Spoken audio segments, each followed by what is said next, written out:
to you guys. What a victory for House Speaker Mike Johnson and President Trump. We have not yet heard from him. I'm scrolling through his Truth Social, waiting to see if he is going to make some remarks about this. But it's a huge day for both of these men to celebrate. This was his signature piece of legislation.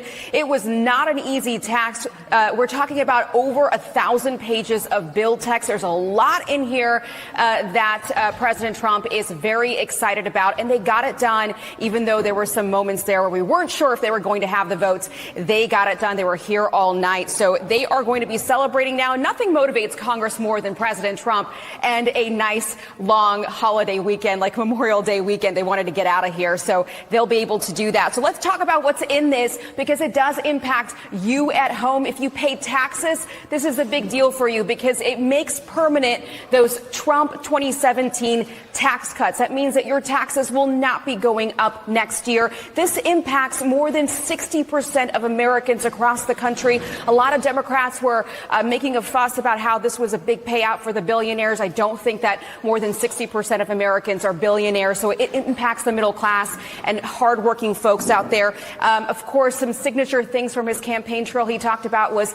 no taxes on tips. That's in there. No taxes on overtime. That's in there as well. Border security, more funding to hire more and more ICE agents to continue President Trump's deportation policies. They went after waste, fraud, and abuse to try to make up for that loss in revenue when it came to those taxes. A lot of fighting we saw over the past couple of weeks. You heard a lot about SALT. For those folks that live in red states, this is a big deal for blue state folks that pay a lot of money in property taxes. You had a lot of Republicans from places like New York, New Jersey that were fighting for this, and they were able to raise that from $10,000 to $40,000. It was a huge compromise in the last couple of hours before this vote. And of course, as well as raising the debt ceiling to $4 trillion.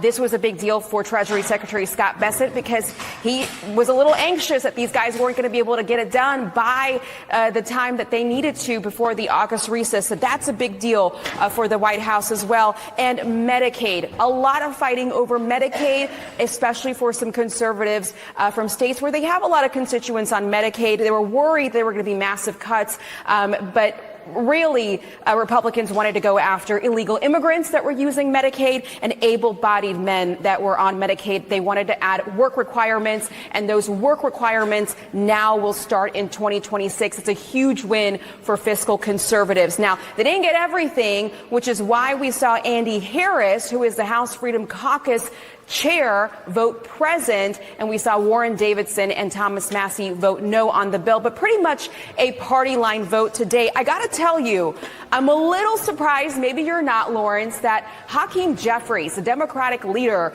didn't put up much of a fight on the House floor. They have this tool called the Magic Minute. You might have heard this. It basically is a tool that affords the opposing party's leader to take up the floor for as long as they want to try to delay the vote. We saw Kevin McCarthy, the former House Speaker, use this tactic when the Democrats were trying to pass the the Build Back Better bill for President Biden. A couple years ago, he went on for 8 hours on the House floor, set a record. Leader Hakeem Jeffries really only spoke for about 30 minutes. I just asked him why he didn't hold the floor longer to try to put up a fight. He didn't reply to me. So I guess they knew they weren't going to win on this one. Huge victory for the president. Huge win for the president for that. Yes.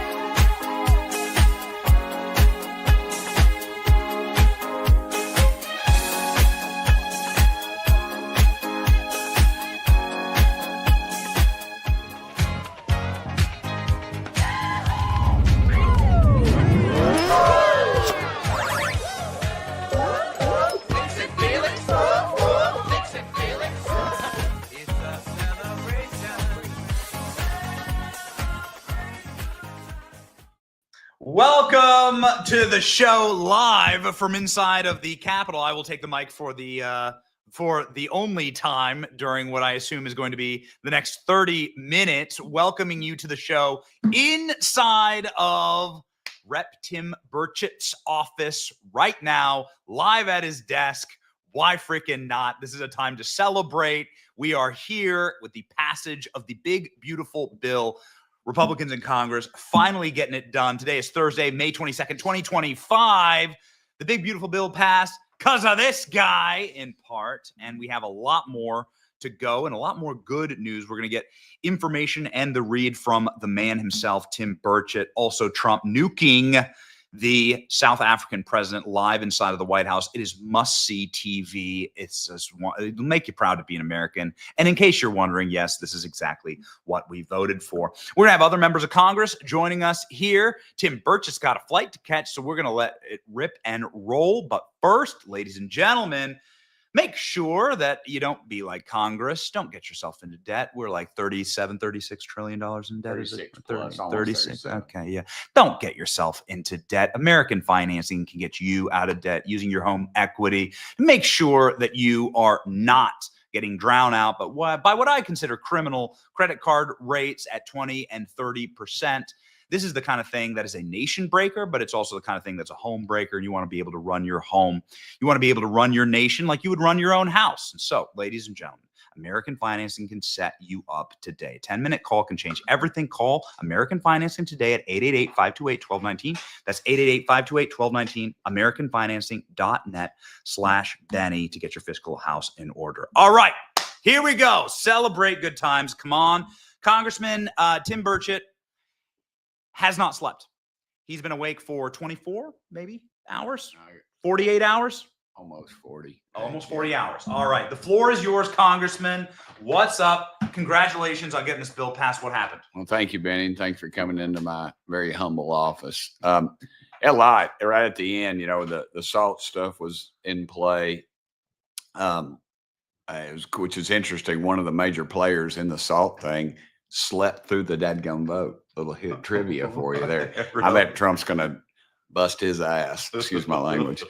But no. So sleeping on the House floor? He was like, no. Didn't make it to the vote.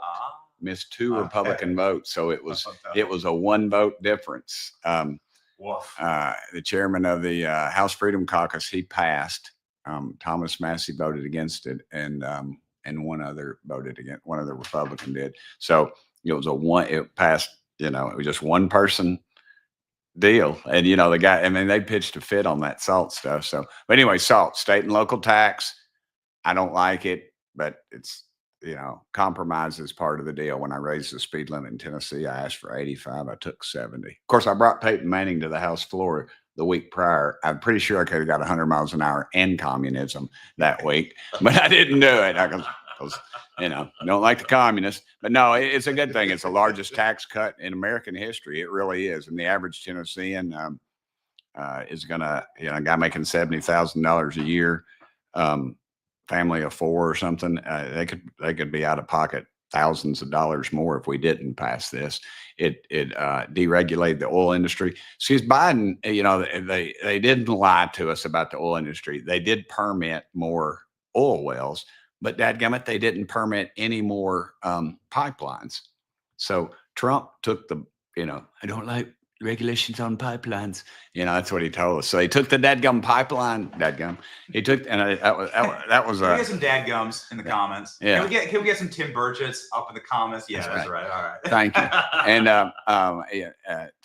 they reduced the tax on no tax on Social Security. Seniors over. I'm having to read this, folks, because it's these lawyers. Seniors over 65 years old making less than 75,000 or 150,000 filing jointly will be able to deduct $4,000 from their taxes or $8,000 jointly. So that's pretty cool. If you say 529 savings plans in an earned interest savings plan that used for educational purposes, it's been expanded now to allow for expenses at trade schools, private schools, and homeschooling. So that's a good thing. Let's see, waste, abuse, fraud, Medicaid. Yeah. The Democrats are saying, oh, you're going to cut all these poor people off. Well, if they're here illegally or they're gaming the dadgum system, then they kick their butts off of it. And that's what we should be doing. And all they're doing is rattling the sabers and scaring people. And they ought to be looking after the least amongst us. And they're not. And shame on Chuck Schumer and dadgummit CNN. I saw that thing. I wished I could have gotten on scene that day. I ripped ABC and they backed off on me. But anyway, so that's pretty much what it is. It's the largest tax cut in American history. So that's a pretty killer thing, Benny. It's not great. Okay. It's not the greatest we could do. We should cut. I mean, gosh, we ought to go through this thing like a dose of salts, man. We ought to be, but this is a start. So we know we got a taste of it. America needs to start holding our feet to the fire, and we've got to start passing those executive orders. Yeah. What about Doge cuts? Is there going to be a Doge bill? Well, there ought to be. Some of it's in here. Some of it is in here. It's, tucked in different parts, but no.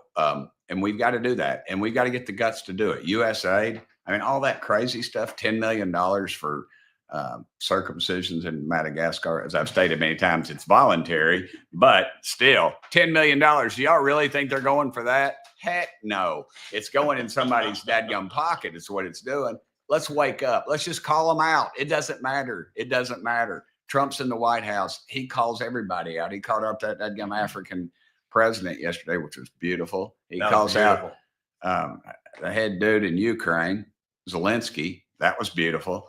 And so it's all fair game. Let's call it out. What we talk about at the kitchen table, let's start talking about it in Washington, D.C. Quit going through, a censor or a think tank. Let's do a poll. No, if you think it's wrong, call it out. And we need to start doing that in Washington. And we got to get out of bed with these people. We got to get out of bed with the Chinese and their corrupt lobbyists. Eric Swalwell's office is right next door, so you can probably hear that. You got to get out of bed with the Chinese. It's going to offend Eric Swalwell. He's going to be very upset about that. He's going to take that personally, Congressman. Possibly. Just a reminder that on the congressman's desk is UFOs and nukes. This is the reading that. I get more. Was that a Cheers? I get more dadgum. Is that the Cheers, Klein? Yeah, I get more dadgum UFO books because I'm, I just don't have time to read them all. I don't, I apologize to everybody. All right. Okay, so let's dive down into the politics behind all this. So you're saying, okay, so taking a step back, we did a poll and we asked which congressman would you like to hear from on the bill. Just a reminder, this is also something that's on the congressman's desk. Somebody made that for me. This is awesome. Back when I had a beard. This is I got a blunt and this is right. Facial tattoos. Man, Democrat senators would fly down to meet with you and have a margarita if this is what you really look like. So, all right. So tell us about the process here. Okay. Our audience knows that you have never lied to them. Right. And more than that, they know that you've been brutally honest with them. You said it's not the best that you could do. I think that realists understand that the Congress is pretty divided, just a couple seats here and there. 3 seats, whatever. A few heart attacks away from a majority. That's what Trump said. I like saying a flu season, but yeah. So talk us through the process here. I know, President, this is being seen as a massive victory for Trump in order to unite all sides. Do you agree with that? I do.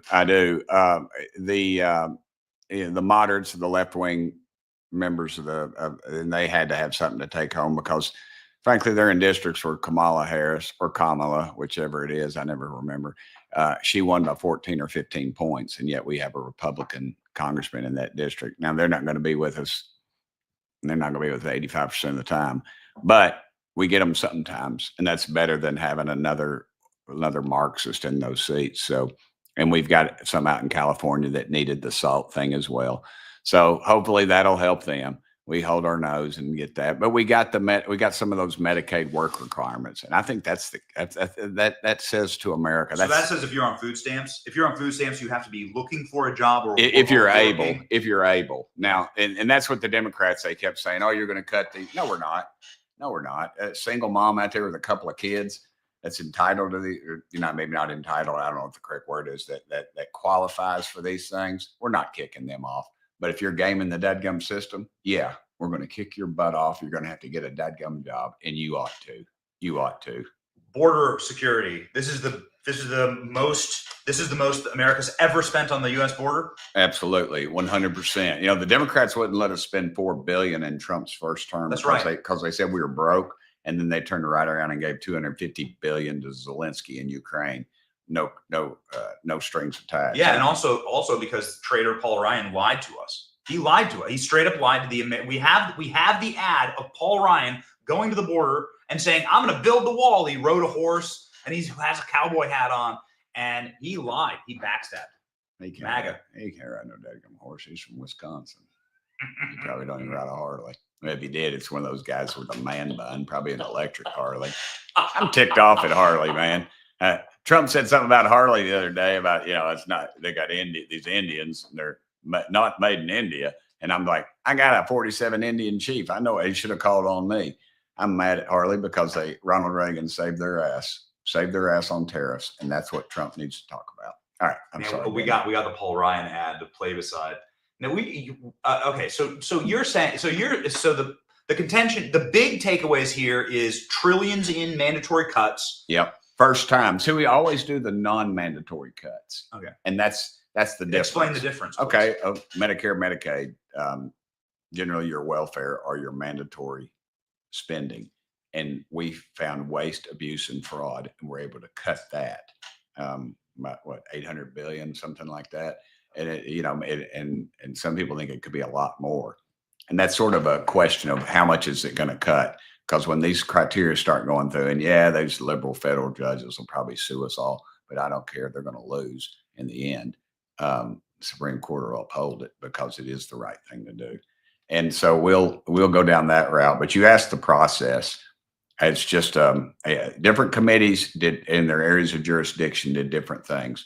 And, the education committee worked on the education component, transportation, and everybody was assigned to make some cuts.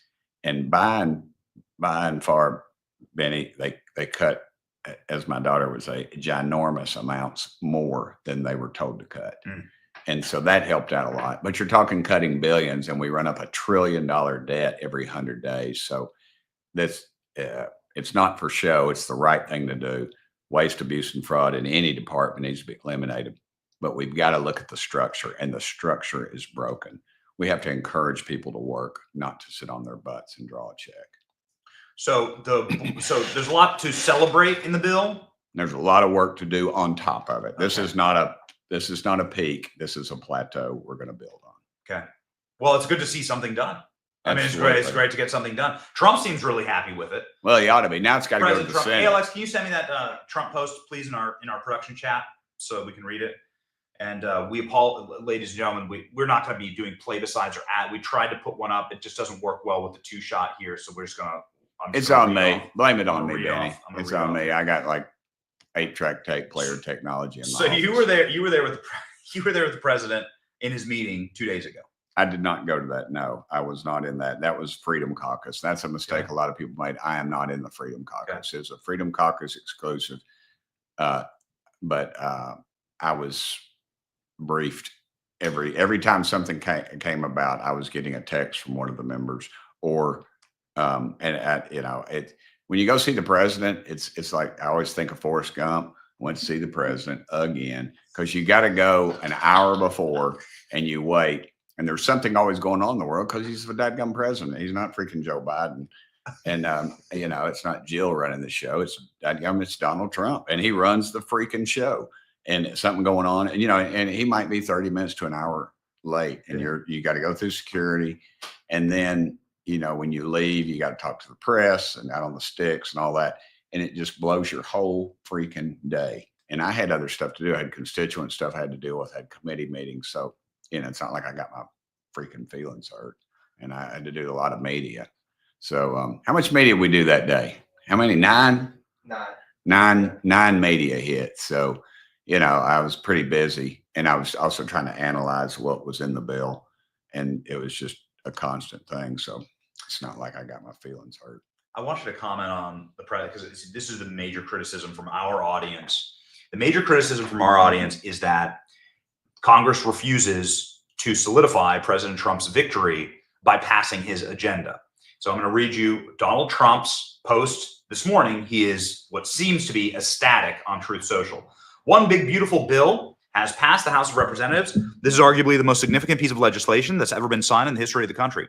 The bill includes massive tax cuts, no tax on tips, no tax on overtime, tax deductions when you purchase American-made vehicle. That's interesting.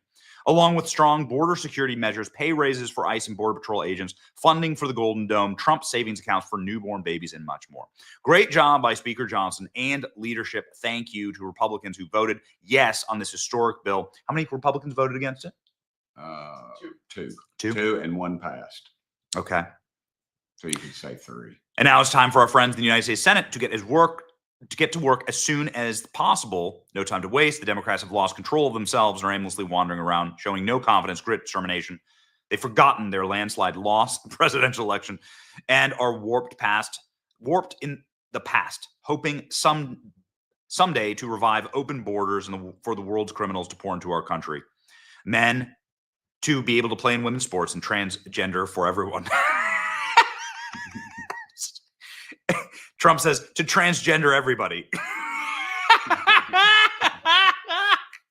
They don't. Oh, he said in the meeting in our secret. Democrats want to just transgender everyone. They don't. They make it mandatory to get a driver's license. You got to be transgender. You know, his speechwriter. I mean, all he's got to do is say, he walk in and say, "I'm Donald Trump," and that's all his speechwriter needs to write, because Trump ain't going to follow anything. You know. Okay. So listen, I don't mean to sit here and just read social posts, but this doesn't get passed without President Trump. If he had not interjected, you're exactly right. We'd be here over the weekend and not get anything passed. Okay. And so this was Trump. This is the art of the deal. This is just like the master stroke art of the deal, bringing together, because there are quite a few factions. Yeah, it's quite a few angry little factions, all splintered off. Remember NBA basketball game? I don't watch them because they're dirt bags. They kneel during the Pledge of Allegiance. I don't care if it was 5 years ago. They're still dirt bags. They're overpaid, spoiled brats. I hope they're not advertisers with you, because they won't be now, I guess. But anyway, all you got to do is watch the last 2 minutes of the game, because that's when they could be 50 points behind and they don't play defense. They just run down and shoot.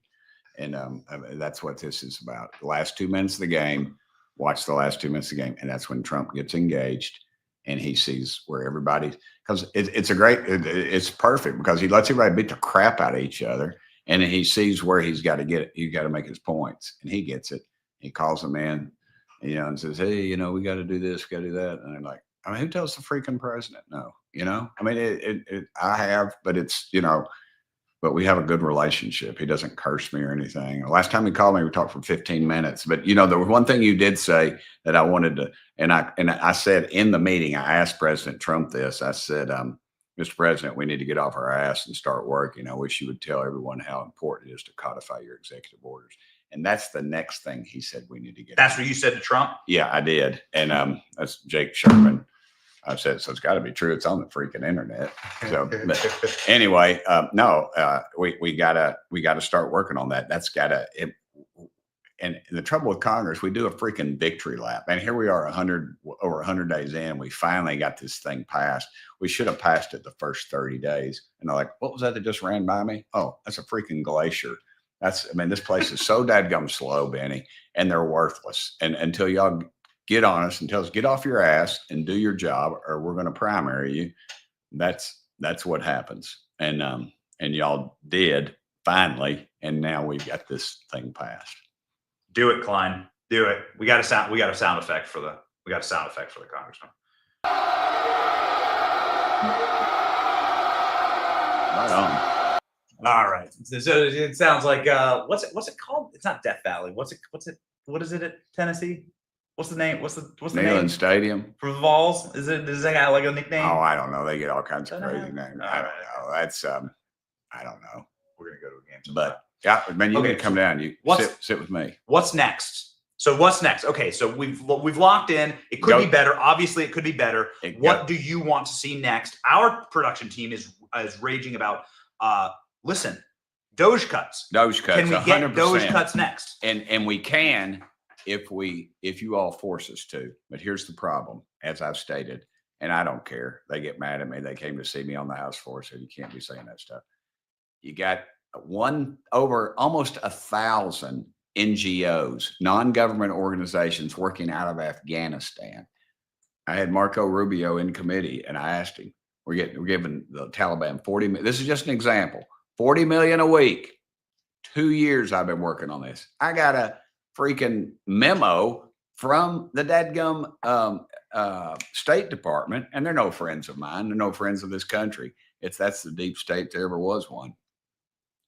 They have, they've told us that we've given them close to $5 billion, and we're still doing it because it goes to the NGOs. The Democrats fought that amendment that we added NGOs into the bill. Why? Because there's 1,000 NGOs, and you know good and well that money's coming right back to Washington. That's what Elon told us. The paper trail runs right back. Now, can I find it? No, I don't have access to those kind of computers, but that's why they're squealing. They're squealing about it. So squealing about USAID cuts, you're saying that our suspicions are confirmed that the money that's spent at USAID goes right back into Democrat campaign coffers. Almost 100%. Almost 100%. There's still some Republicans, I think, if they are, that's why leadership, they sent somebody to see me. They sent my buddy, and he sits beside me.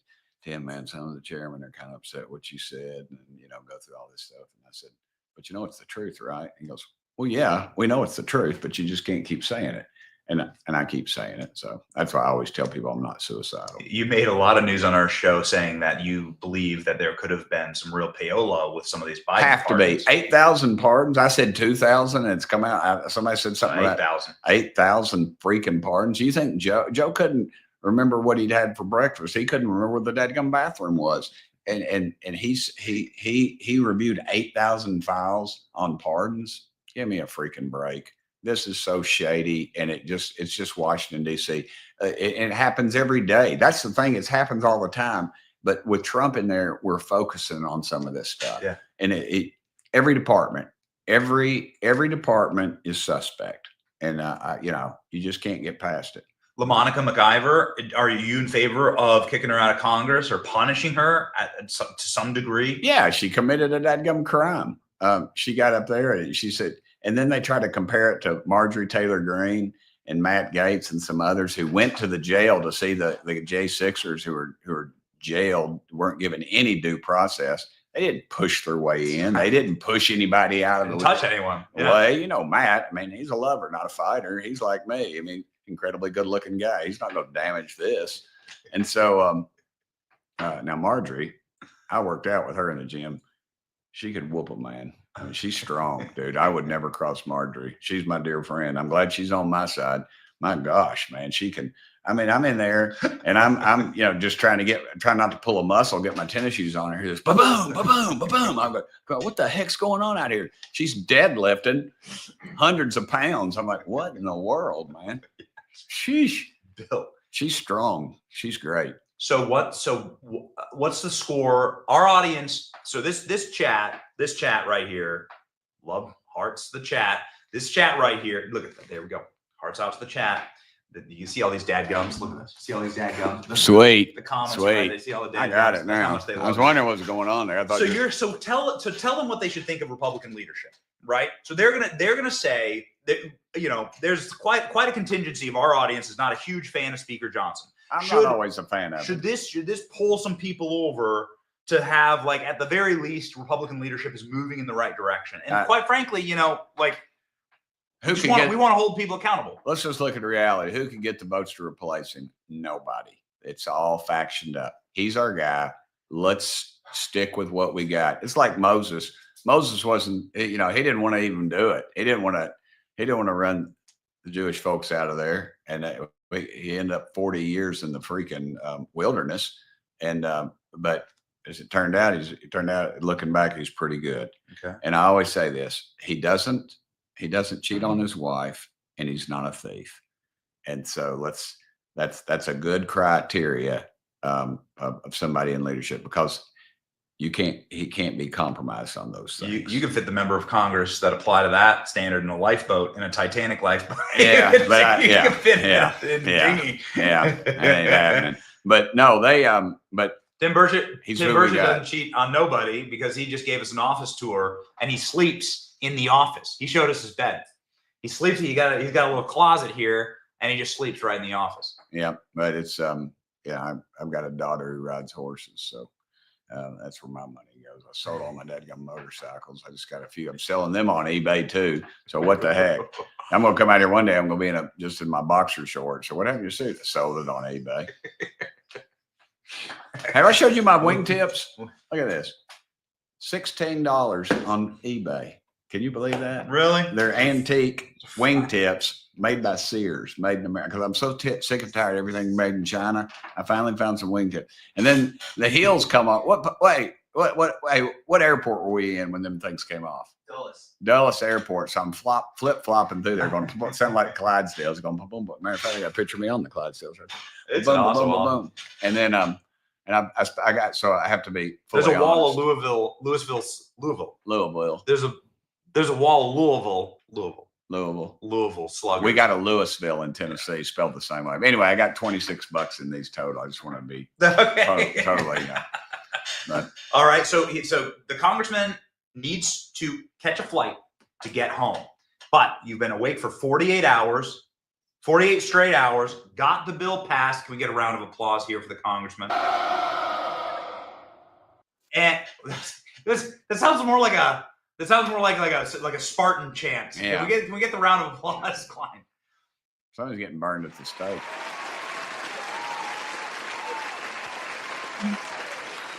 No, I stick with Benny. He's got the inside scoop on most of this stuff. I hear people say, well, I heard this on the Benny show, and I got to check it into it, and it's the truth. So pray for our country. Stick with our leaders. Let's start electing some people with some guts. I think a lot of congressmen are like Hollywood. They'll do the right thing. I mean, they'll put out an Andy Griffith show if it's profitable for them. People in Congress will do what's right if you force them to do it, just like we should be forcing Hollywood more, but force us to do what's right. Hold us accountable. When you don't do what you say to do, vote our butts out of office. We're going to lose our country. This debt thing is real, and we are compromised and in a lot of different areas. Will you commit to bringing up the Doge bill? Oh, 100%. We've already been drawing them all up. The problem you're going to see, though, is it can take weeks to get a bill. And then leadership can come in. This is another thing that's stacked against somebody like myself who's not in leadership. They can, leadership brings a bill and it goes to the front of the line, and mine goes back to the back of the line. And that's why I've got my staff back here working around the clock on those bills, trying to get the ones. Because some of them, Trump just said, do away with paper straws, and so I got to find where all the paper straws are throughout that's legit. He said that. And, and so it's Trump. So we're trying to work out all of them. Congressman. Benny, He's got a flight to catch. We're going to continue the show. We got a lot more, but just a massive shout out to the great Tim Burchett and Klein. Why don't you pop up Tim Burchett Social, make sure that everybody's following. And he's loaning us his office. We get to do this. This is our first time we'll do the rest of the stream from the congressman's desk as he catches his flight, heads home to his beautiful family. Fill the brainwaves. That's I right. want to give you something, Benny. This is my Trump inauguration 2025. We actually sold out of this thing. It says, thank y'all for sending me here. That's what I always say on my, and I don't think I used it, but I'd wash it anyway. Here's some readings for your flight. Yeah, UFOs and nukes. Yeah. Save that. One day it'll be worth nothing. Thanks, brother. That's great. Oh, hey, this is my mama. This is the coolest thing in here. This is my mama. She flew an airplane during the Second World War. I had lunch the other day with my buddy Kid Rock. His real name's Bobby. And he always says that, he's the American badass. And I explained to him, I was raised by the American badass. See you, brother. The great Tim Burchett, everyone. All right. Sweet. Refrigerator's full or whatever. All right, fridge is full. Don't eat that sandwich. It's open up the boat. Okay. Whew, man. All right. Ladies and gentlemen, we have other members of Congress that will be joining us. We are excited about it. I'm having to catch up here, so please forgive me. And this is our first time ever letting her rip from a congressman's desk. We did go live during the Kash Patel confirmation vote inside of the Senate, and this is our first time ever just kind of letting her rip from a congressman's desk, and here we are. I wish I could show you the full office. It's really beautiful. In fact, we did an office tour. Did you send that in? I did. Okay. We did an office tour with Tim Burchett. Production team, let me know if you got that. Let me know if you got that. That's right. I'll be drinking my coffee out of the Tim Burchett mug. You never know what's going to happen in DC. We didn't plan on this. We had we had like one of those sanitized. And what up, chat? Freaking love you. You just never know what you're going to get here. We had one of those sanitized, like professional studios booked, right, so that we could do the show and kind of like do a standard show and do it with our professional setup and everything. But as soon as I saw that the bill was passed, I was like, who do we need to hear from on this bill? And we're going to hear from Tim Burchett. And I texted him, and he's like, come on down, man. Let's go. Let's do it. I've been asleep for like 0 hours. So let's go. We have a Tim Burchett office tour. I think we have to do that. Let me know. Oh, you got to. Are you on Telegram, Nick? Yes. Okay. So just pop it over. ALX connect with Nick on Telegram. It'll be the best way to send it. It's having trouble sending. Telegram's much better. But anyway, ladies and gentlemen, here we go. Locking back in and ready to rock. We have other members of Congress who will be joining the program here. Forgive me as we load up the script and as we load up more that we're going to talk about in just a moment with Representative Andy Ogles, who's spectacular, also from Tennessee, and Representative Pat Harrigan, who's a kick-ass Green Beret, who's going to be joining us as well tonight, or actually in just a few hours. We will be at the White House. We'll be at the White House with RFK. It's going to be neat. We're going to be doing some MAGA and then some Maha work. And let me tell you, there's been some problems at the White House. There's been some fatalities, let's just say, at the White House. We're going to cover that in just a second. Get your big boy britches on, because that was really exciting what happened yesterday. The world changed forever yesterday when Donald Trump dragged the South African president into the White House and just nuked him. I mean, nuked him in front of the entire world. Ladies and gentlemen, we'll get to that. If your health is something that you care deeply about, then let me advise you, you should consider sauna treatments. Now, I don't have a house big enough for a sauna. I use Bond Charge's red light mask and blanket. The red light that they have in Bond Charge is awesome. It has the effects of a sauna, and it feels great. It feels euphoric when you're using it, and it helps keep this baby skin here. We actually have our newborn with us. So my wife's here, and we'll be with the newborn at the White House. But the point is that she's used this during her pregnancy. I use it to chill out. I don't have room for a sauna. Saunas are really good for your health. Ladies and gentlemen, go to bondcharge.com/Benny and use coupon code Benny to save 15%. That's BONCHARGE.com/Benny. Use the coupon code Benny to save 15% today. Bond Charge is an awesome way to chill out at night, and you just wake up feeling super refreshed and energized. Saunas are very, very good for you. All natural. It's kind of a Maha day. Okay, Spock, talk about getting burned. Talk about getting like taking one straight to the face. Talk about getting burned, like to their face. Holy smokes! The South African president yesterday went into the Oval. ALX, let me know. Do we have the full clip? I want that full breakdown. Because what happened was South African president comes in and says, no, we're not genociding whites in our country. But they are actually doing that. And President Trump then played the video for the South African president of members of his party calling for the genocide of whites. It's an unbelievable moment in American history. It's similar to what happened with Zelensky. And we're going to hop in. We're going to jump into this right now. Let's freaking go. Natalie here, somebody here to turn that. I could show you a couple of things, and it has to be responded to. Yeah, sure. Let me see the articles, please, if you would. And turn the lights down. Turn the lights down, and just put this on. It's right behind you. Johan. There's nothing this parliament can do. With or without you, people are going to occupy land.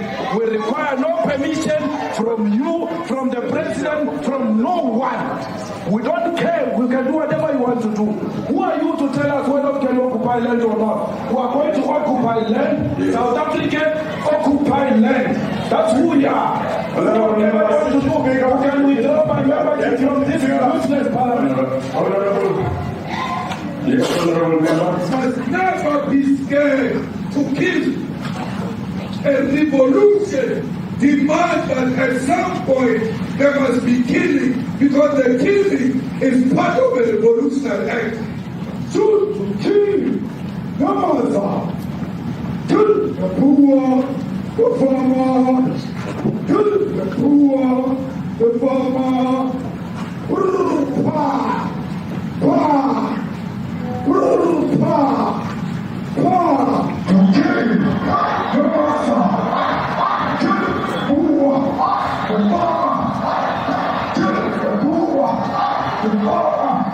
The man of DA in PE is a white man. So these people, when you want to hit them hard, go after a white man. There will be a terrible pain because you have touched a white man. Not because Majama and Suri will not be touched. They will be touched, no one. But we are starting with this whiteness. We are cutting the throat of whiteness. Shoot to kill, no matter. Kill the brewer, the farmer. Kill the brewer, the farmer.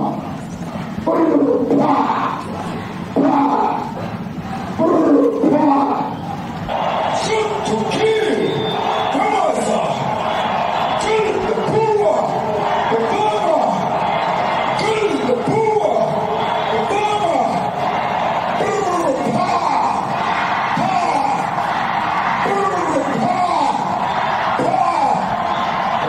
I don't know what's going to happen in the future. I'm saying to you, was not called for the killing of white people, at least for now. I can't guarantee the future. I mean, do you understand somebody watching that, especially as it gets carried on, because it makes it freak out. It sounds like a genocidal. I can't take it.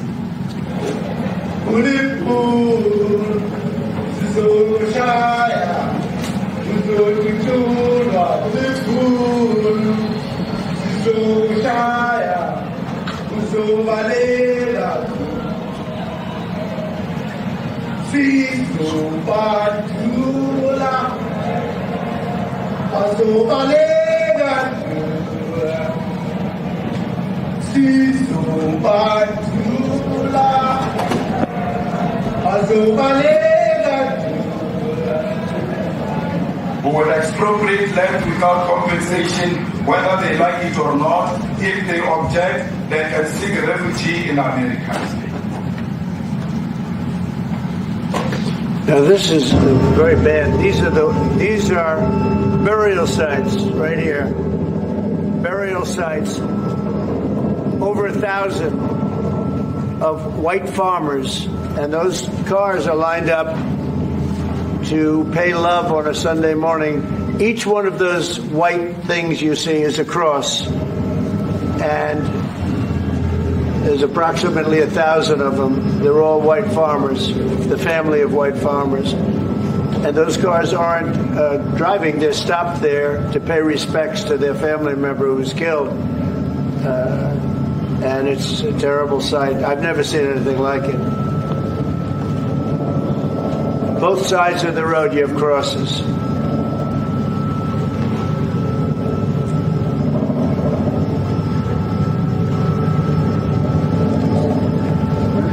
Those people were all killed. Have they told you where that is, Mr. President? No, I'd like to know where that is, because this I've never seen. But, okay. I mean, it's in South Africa. That's right. We need to find out.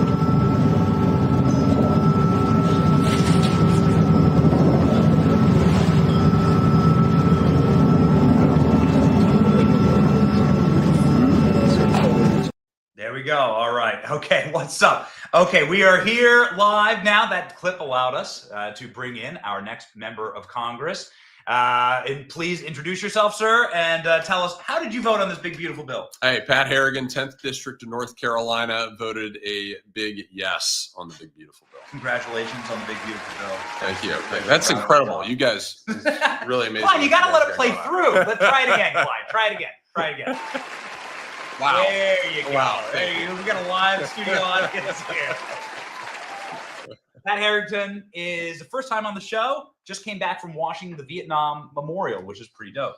Yeah, there was a group of veterans every year get together and go down, wash the Vietnam Memorial. It's a really, really cool thing because what you got to do before you wash it, you got to prepare it.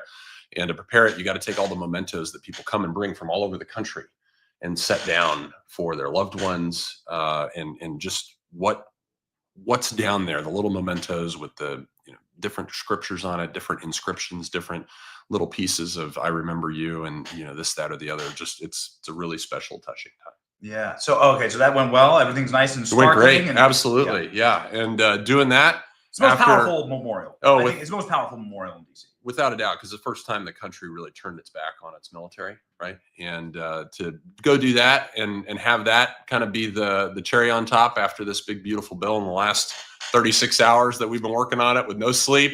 Yeah. And to get to go down there and finish that was really cool. But you're a Green Beret, bro. So you're like ready to rip. But I'm an old Green Beret. Okay. I'm not a young guy anymore. So what's up? What's harder, being going through Green Beret, becoming a Green Beret, and going through that training in that school and that skull cracking, or having to sit here in Congress and wait for something to happen? It's different. Both are difficult. Yeah. And one is difficult from the perspective of you're being really tough on your body.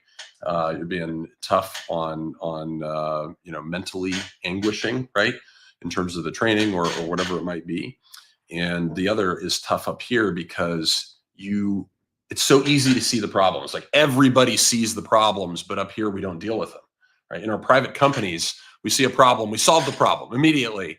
And up here we study the problem. We spend a lot of money dancing around the problem, waiting to kind of see if the problem will still persist, 5, 6, 7 years later, and never really get to solve the problem until it absolutely becomes a crisis. And that's really frustrating to watch. Yeah. So this is a good step, at least in a neutral or plateaued direction, right? Like this isn't what everybody wanted from the bill, but the bill is like a good step in the right direction. It's definitely agenda. Definitely not what everybody wanted from the bill, particularly if you're on the more conservative side of the House. But the reality is probably the best of what could be negotiated. It absolutely encompasses the broad majority of President Trump's policies and gives them the permanence of law. And overall, from that perspective, the best of what you can get across the finish line is kind of the definition of a good bill. I like the border security. It's the most we've ever spent on border security. Yeah. We had a bunch of fraud Republican leaders that promised us border security and funding, and nothing ever happened. So this is billions for border security, 275 billion. Yes, it's a lot. And ultimately what that hopefully does is it makes it impossible for future administrations to fail to obey and enforce the law. Yeah. Right. It's because at some point, President Trump reduced illegal crossings by 99% just by changing authorities. Right. And it's something that us military guys know. We didn't lose the last 30 years of war because we lost the war. We lost the war because our politicians lost the war because they tied our hands behind our backs and they handcuffed us and they didn't let us do what we do best, which is go win. And President Biden didn't allow the Border Patrol to fundamentally do their job because he didn't give them the authority to do it. That being said, we want to make sure that never happens. We want to have an absolutely world-class border where we know every single person that's coming across, who they are, what their intentions are, make sure that we don't have national security concerns here. And that's exactly what we've done. So this has got to be a big victory day for you. Yeah. Yes. Okay. Yeah. It's Is that your favorite part of the bill?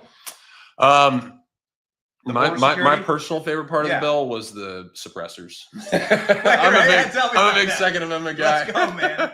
So I come out of the firearms space. The tax off the suppressors? Yeah, it takes the tax off the suppressors. And I wish we went further with that too. That sucks, man, because I bought a suppressor like a couple months ago. It's going to get a lot easier, annoying. Benny. It's about to get a lot easier and cheaper. Okay, long fact. It makes me happy for my fellow countrymen. Yeah. What a pain in the ass that process was. No doubt. Oh, great. You just bought this thing. Now you got to wait 8 months to get it. Yeah, crazy. That's insane, man. Yeah, for something that's not even a firearm. That's right. I could like 300 years ago, I could have bought a cannon, right, and just wandered around Massachusetts with my cannon, that's shooting exactly birds right. or whatever. It's wild how we've decided to classify some things, and the capricious and arbitrary nature of how the ATF goes and does business Tell me all about it. We're starting to bring that to it. I haven't done a lot of research on this, so tell me what's happened now with suppressors. Well, really, all it did is just took the $200 stamp away, and we wanted to go much further, but really, Rich Hudson deserves the credit for getting this into reconciliation. He did a ton of work on it, and really kind of put his foot down. But a lot of folks were kind of working in the background alongside of him to make sure that, hey, we notched some 2A wins here, because it looked like we had this golden opportunity to get a lot of 2A wins, and we weren't going to get any. And there was kind of some issues and reasons for that, but we at least got one here, and I think it's a big one. Where would you like to see him go? So in a dream bill, Congressman, where would you like to see it? I'd like to see the full HPA brought in, right? So where suppressors aren't even regulated as certainly under the NFA. Would love to see them not even regulated as a firearm, because they're a firearm accessory, right? I mean, and people think, they call them silencers, right? There's nothing silent about a silencer. I mean, it's still loud, but at the very least, you get to preserve your hearing. Most other countries, even European countries, as liberal as they've become, you can just go in and buy a suppressor like that. Is that so? Yes, 100%. Really? Yeah, because what is it going to do? You're going to, hit somebody over the head with a cylindrical object. Like, I mean, that's just gave me that. That's all it is. I don't know what's on Tim Burchett's desk. I didn't know what was in it. Yeah, wasn't sure what I was picking up. So okay, that's what we're talking about today. We're going there next. That and a carburetor. Yeah. This is like one of those Pinky, what are we doing tonight? Trying to take over the world. Tim Burchett things, right? I love the reference. I appreciate it. Older millennials, stand up and be proud. Okay, yeah, anything can happen in Tim Burchett's office. It's really something else. That's his bed right there. I can't believe it. Super nervous being in here, by the way. We're on the baseball team together, and I've come to know Tim. And, there's a whole wall of bats. Is this right? I feel like I've come to know too much in some regards. So. Yeah, he was telling us about working out with Marjorie Taylor Greene and how she kicked his ass. Yeah, she's a beast. Yeah. So in a bill that is properly written with the direction of Second Amendment freedom, what would we see out of this Republican Congress? What would you have crafted? What I really would like to see is the entire, ultimately, right, is constitutional carry. That's the way that it should be nationwide, right? But shy of that, right? Because the art of the possible is 50-state reciprocity, and I do think that was possible in this. I actually kind of tried to go down the road on it a little ways, and it's just there's different ways to do it. Creating pay-fors, and that's maybe not the best. Some of that could be good, some of it could be bad. Functionally, we could have gotten to someone's ability to carry across all 50 states, but there just came some potential constitutional issues that, sometimes it's better to just be where you're at right now, and we'll continue to work over that. And I think we're going to get another bite at the apple on reconciliation anyway, as long as we get this through the Senate, and the Senate doesn't completely sabotage this sucker, which they become pretty good at doing. So we should get a second bite at the apple, and hopefully we can be a little bit more 2A focused now that we've got a broad portion of the bigger picture consequential tax things done. He's a Green Beret. He's like 6'7". They can just send you over to have a conversation with Mitch McConnell. You just have a polite conversation. That's right. Right? Yeah. I don't know if there really is any possibility of having a polite conversation with the Senate. As I've been taught since I've gotten here, they say that the House, the Democrats, they're kind of your adversary, but the real enemy up here is the Senate. Yeah. Okay. So speaking of that, military man, law and order, LaMonica McIver punching police, military police, Homeland Security police, actually, and getting arrested for it. That's right. So what should happen there? As she should get arrested for it, and she should be prosecuted. That's exactly what should happen. But what about Congress? So Congress hasn't, a role to play here. Look, I think Congress has a role to play in terms of being responsible and respectful citizens in their discourse, right? Just because you're Congress doesn't mean that you have any sort of special dispensation that other citizens don't get to have. You're still a member of the citizenry here, and you've got to follow the law. President Trump is creating an environment where, we are going to enforce law and order in this country. And that's exactly what's playing out. That's great. So, but would you be in favor of censure or kicking her off committees? She's on the Homeland Security. She's on the Homeland Security committee, bro. I know. And here she's punching Homeland Security officers. It's crazy. So would you be in favor of that? Absolutely, 100%. Yeah, and that's the direction that you were going. Forgive me for not. No. I just so there's the prosecution that's happening with Luna Haba Yep. She's a friend of the show. We invited her on. We want her to kind of explain where that is. And we don't want the kid gloves on because we don't want this to happen. Yep. And we also know that there are members of the Trump and MAGA movement from New Jersey that languished for years on the same charges that have, there's zero direct evidence that they ever hit or punched or touched a police officer, but on the same charges on January 6th, they were locked up all the way through Trump's pardon. So it was effectively 5 years of pure law. People from her district, same federal charges, same judges even. And so everyone's here screaming, no one's above the law. Okay, fine, prove it. Right. Yeah. That former 2-tier system of justice that we had is now a 1-tier system of justice, and it's moving in the right direction. Okay. All right. Good. What about the rest of what about Republican leadership? This is an audience that is, we're not haters. Okay. We just want the system. We want things to work. What we really want is the codification of President Trump's agenda. We really like the landslide victory. We like winning 7 swing states. We think that the American public, like if the Republicans don't backstab the president, we think that it's going to make very much a golden era. We think we're looking at like 12 or 20 years, maybe 100 years of like MAGA leadership in this country. The Republicans need to get off their ass and codify the agenda. Republican leadership seems like this is a good step in the right direction. What's next? A Doge bill, executive order bills, like codifying executive orders for the president. Well, I think a lot of us would have liked to see some of the savings that were identified in Doge actually codified in this reconciliation bill. Are you a member of the Doge caucus? I don't know, actually. Yes, I am. But it's baller, no doubt. I mean, look, like we've got serious debt and deficit issues up here. I think everybody understands that. And this particular bill, it doesn't exacerbate that or those, but it doesn't really make them better. I mean, you got to think, right? We're saving in this reconciliation package. We're going to save $1.6 trillion over the next 10-year budgetary window. We are going to spend $87 trillion in the next 10 years. And so when you take a look at the total savings, you're going to save. You're going to spend $87 trillion. We're saving $1.6 trillion of that. Like all we're doing is we're taking the deficit curve and we're like, just like a tiny bit. I mean, just like the ever so slightest. I mean, honestly, if Congress was not able to get this type of savings across the board, I probably would have left because it's like, we're never going to be able to do it. There's no hope whatsoever.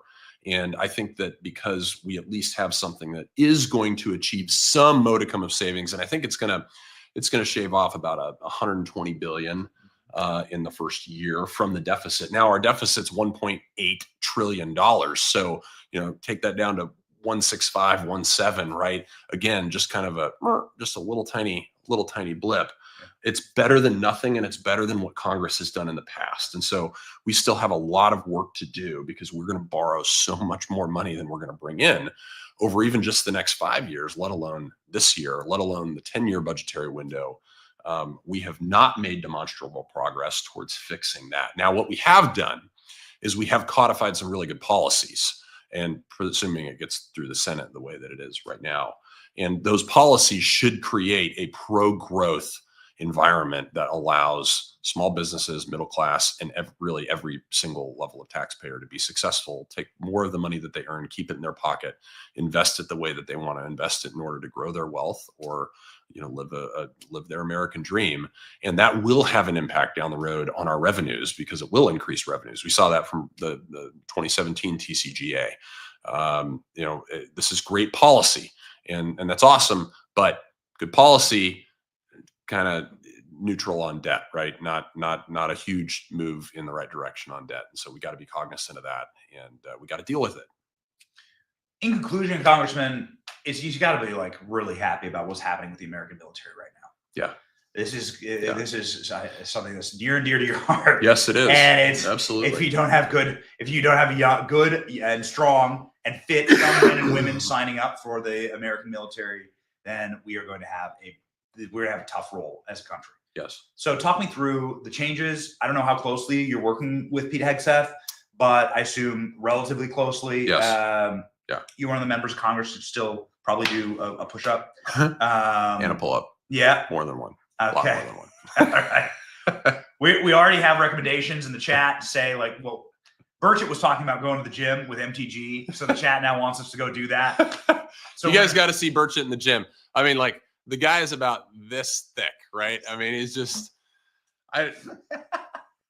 it's great. He's in there every day. He is in there every single day, which. Them's fighting words from Burchett's desk. He's not here. Easy. But talk us through like what can we expect over the next couple of years as a reset? We're like in a neck snapping period of culture change in the military. Yeah. Talk us through it. Well, from a cultural perspective, right, we want to go back to a meritocracy. That's exactly what Pete Hegseth effectively campaigned on in order to become the selection for SecDef, and then ultimately got across the finish line in the Senate.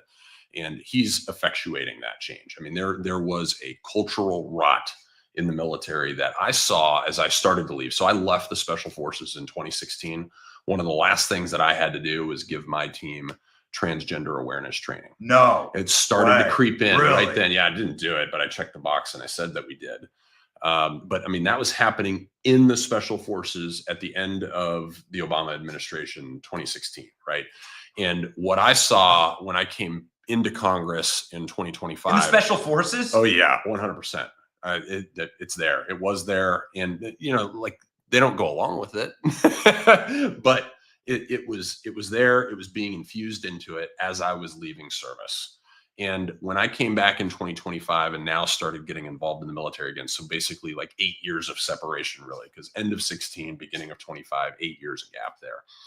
What I saw talking to our senior leaders was nothing short of absolute cultural rot. I mean, you know, giving speeches that have land acknowledgments in them, referring to servicemen and servicewomen as service persons, right? That's a very specific term. And when someone says that, when a general gets up and they say that publicly, that is a very, very intentional term. And it tells you everything you need to know about what's going on in their brain and in their heart.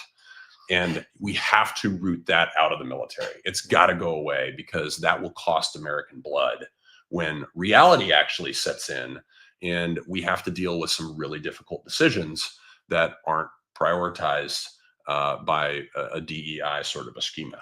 So hold on. I know the audience, I know the chat knows land acknowledgments, but I just want to set the table here. You're telling me that American military generals would get up and say, I'm speaking here on land that was once the Choctaw tribe. I witnessed it personally after coming into office. The same American military that fought to gain that land and spilled blood, quite famously, all across the nation in order to secure that land. Yes.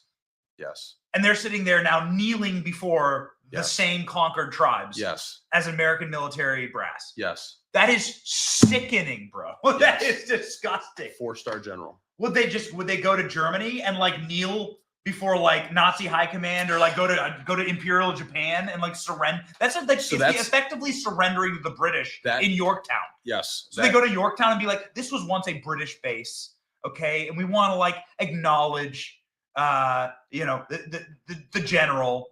Oh shoot, what was it? Cornwallis. Yeah. We want to acknowledge Cornwallis was here. That's what they're doing. Yes. You're exactly right. And to give you kind of the perspective on what type of an impact this has, right? When you say kneeling down and when you say surrendering, I was in Copenhagen a couple weeks ago on a defense trip, because we are working very heavily on the Armed Services Committee to make sure that our European allies are paying their fair share for their own defense, that we don't care more about their defense than they do. Right. And happy to report that a lot of European countries are actually stepping up. They're significantly increasing their defense spending. But we were with the Prime Minister of Denmark and the Secretary of State equivalent, the Minister of Defense, all these very senior level folks were talking. And one of our delegation asked, and I said, this is such a beautiful city. How did you preserve the history through World War II? How did Copenhagen survive? And I will not say who said it, because it would be an international problem, right? But they said, oh, that's easy. We surrendered. And you've got to understand, like, this is the mentality we have to root out of our military. Like, it has no place in America. Congress that said that, or no. That was a very senior foreign level person. Oh man. Yes. Okay. That's what we call a DEI hire. It's it's scary, right? When you have that, because you got to understand this, the military, it's real. Went to West Point, and everybody at West Point and all my peers are like, Pat, you get a free education, and you realize, you go through it and you're like, man, this is really incredible. This is a great honor. This education, I didn't have to pay for it. And you realize it is not free the second a bullet snaps right past your head.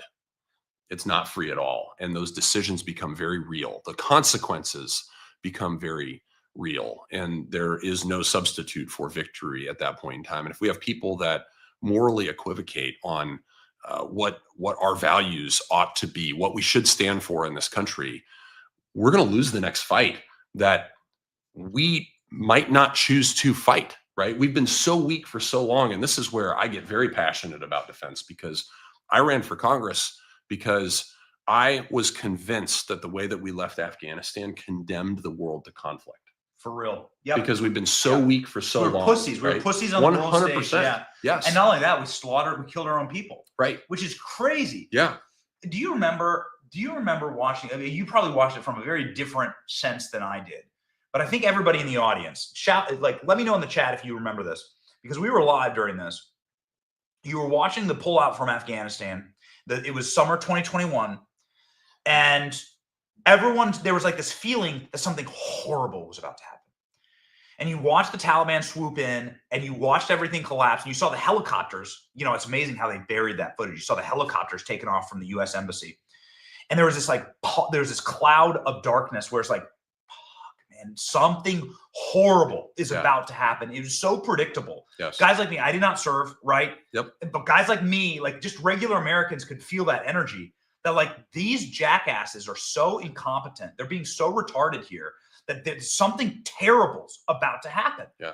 And it was like when it happened, when that bomb hit, it was like, it makes your blood boil, right? Yes. Yeah, it does. And we loosed the chains of darkness around the world through that exit from Afghanistan. No, it's totally. I just kind of felt it. Like I haven't slept for the last 36 hours. I didn't sleep for almost 4 days when Afghanistan fell, because it was so, I knew what it did to my kids' generation.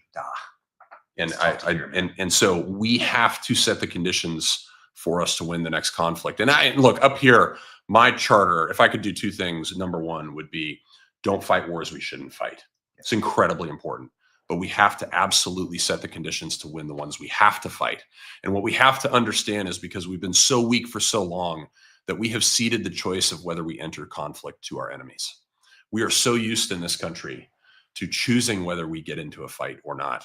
And I think that we've been so weak for so long that we no longer are in control of that decision. And we have to be prepared to fight. And the way to win the next conflict is actually to not fight it, because we properly set the conditions to win it and we properly deterred it. That's what we have to do. We absolutely have to fundamentally transform our military. And I think we've actually done that through the reconciliation process. The $150 billion of additional defense spending that we have Golden Dome is, yes, largely very good spending. Largely, not perfect, not, I'm a freshman here, but from a government perspective, it's largely very good. What I'm now concerned about is the $850 billion baseline that we absolutely have to go through and reinvest into technologies that will actually help us deter and defeat China. Because if we're being honest, what we've been investing in has not helped us win the last 30 years of war. And we've got to be sober-minded about that. It's pretty clear in Ukraine, right? Which is like a straight-up proxy war. Yeah. By the CIA, and it's not gone well. Like with this audience, what we want is peace. Yes. Like with this audience, we don't want stupid. Like right. The reason why we hate these wars in the Middle East, in Gaza, in Ukraine, is that it has these are the sparks that turn into raging fires that pull us in. It's not just our treasure and our treasury, which is hundreds of billions of dollars, but it's also, of course, our greatest treasure, which is our people. Yeah. Get put in the dirt for other countries, and we're sick of it. It's an entire generation that's just sick of that. And even more so than that, you have an entire generation of veterans that are just completely disillusioned and broken. Yes, right. Because it's powerful, man. It's like, look, if you want to, and really, please understand this. and I know we're all on the same side here, but if you want to help veterans, don't fight wars we shouldn't fight. Absolutely let them win the ones we do. That's it. Yep. Word. That's an entire generation walking through, and then like having smart defense. Yes. Letting Elon and letting some of these kick-ass companies, some of these AI companies build some really scary shit. Yes. And letting it rip. And it's like the best deterrence, right? It's like, and that's what we're doing, right? So we're working a systematic process now on the House Armed Services Committee. Like we got the $150 billion, a good spend. Now we got the $850 billion. Half of that is payroll. So that's just off the top. That's going to our soldiers. Now we've got to focus our Army, our Navy, our Marine Corps, our Air Force on making sure that we're investing in assets that are actually relevant to deterring and defeating China. We've got to get rid of all these parochialisms that we have. And I've been calling and trying to educate all of my compadres up here in Congress that, look, just because it's in your district doesn't mean it's actually relevant to deterring or defeating China. And we've got to be very clear-minded about this, because we owe the American soldier, sailor, airman, and Marine the very best technology, because that's what China is providing to their troops. And if we want to not fight this war, if we really want to win it, we've got to be able to deter it. And if we fail to deter it, we're going to fight it. And the good news is that the same pathway by which we deter it is actually the same pathway by which we win it. So we're moving in the right direction right now, and I'm very pleased about that. Final dorky question. Yeah. Do we need aircraft carriers anymore?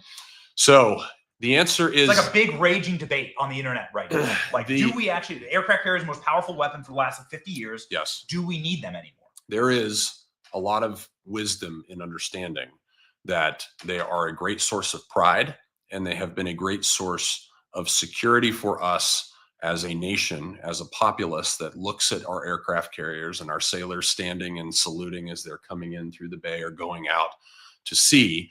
That is our ability to project force around the world. That is our ability to secure the United States of America from threats abroad. It has been one of our most incredible assets. But as we've learned from the Ukrainian conflict, where the Ukrainian military without a navy has sunk half of Russia's Black Sea naval fleet without a single ship of their own, you have to understand that in current circumstances, with the proliferation of relatively inexpensive yet very capable technologies, that some of these great, incredibly expensive and exquisite assets that we have are in some ways becoming actual strategic liabilities. And so the answer is, yes, we still need them. I don't know how many more we need to produce. And the reality is there's tactics and techniques and procedures of how we can use them and keep them safe, and still use them to project force in the next conflict. But how relevant those are 20 or 30 years from now, which is the service life of a carrier, now even pushing out to 40, I think is an honest question that we have to really analyze here before investing too much more in them. Really cool. Mm-hmm. Really cool. Yeah. I mean, it's like, everyone's like, China can make a lot of aircraft carriers. I was like, well, yeah, but like they could be smoked like very quickly, from under the water, from above the water. Yes. From top of the water. And look, we have to have a seafaring capability. There's no question about that. But when we try to overcome the tonnage deficit that everybody knows about that exists with China, even amongst the sum of all of our ally base, there's a still significant tonnage gap. There is some wisdom in saying, well, we might be better off investing in technologies that deny their use of their capabilities, as opposed to continuing to invest in trying to catch up with our capability gap. Just figure out ways to eliminate the threat. We're looking very carefully. We're just talking about aircraft carriers. That's all. What's up? We got Byron Donalds. How are you? Good. Yeah. Thank you. That's really great meeting you. Great. Thanks. This is awesome, by the way. This is really good. That's terrific. What's up, guys? We got Byron Donalds rolling through.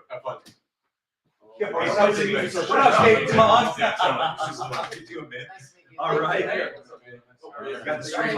It's a long night. It's good to see you. Yo. We love Timmy B.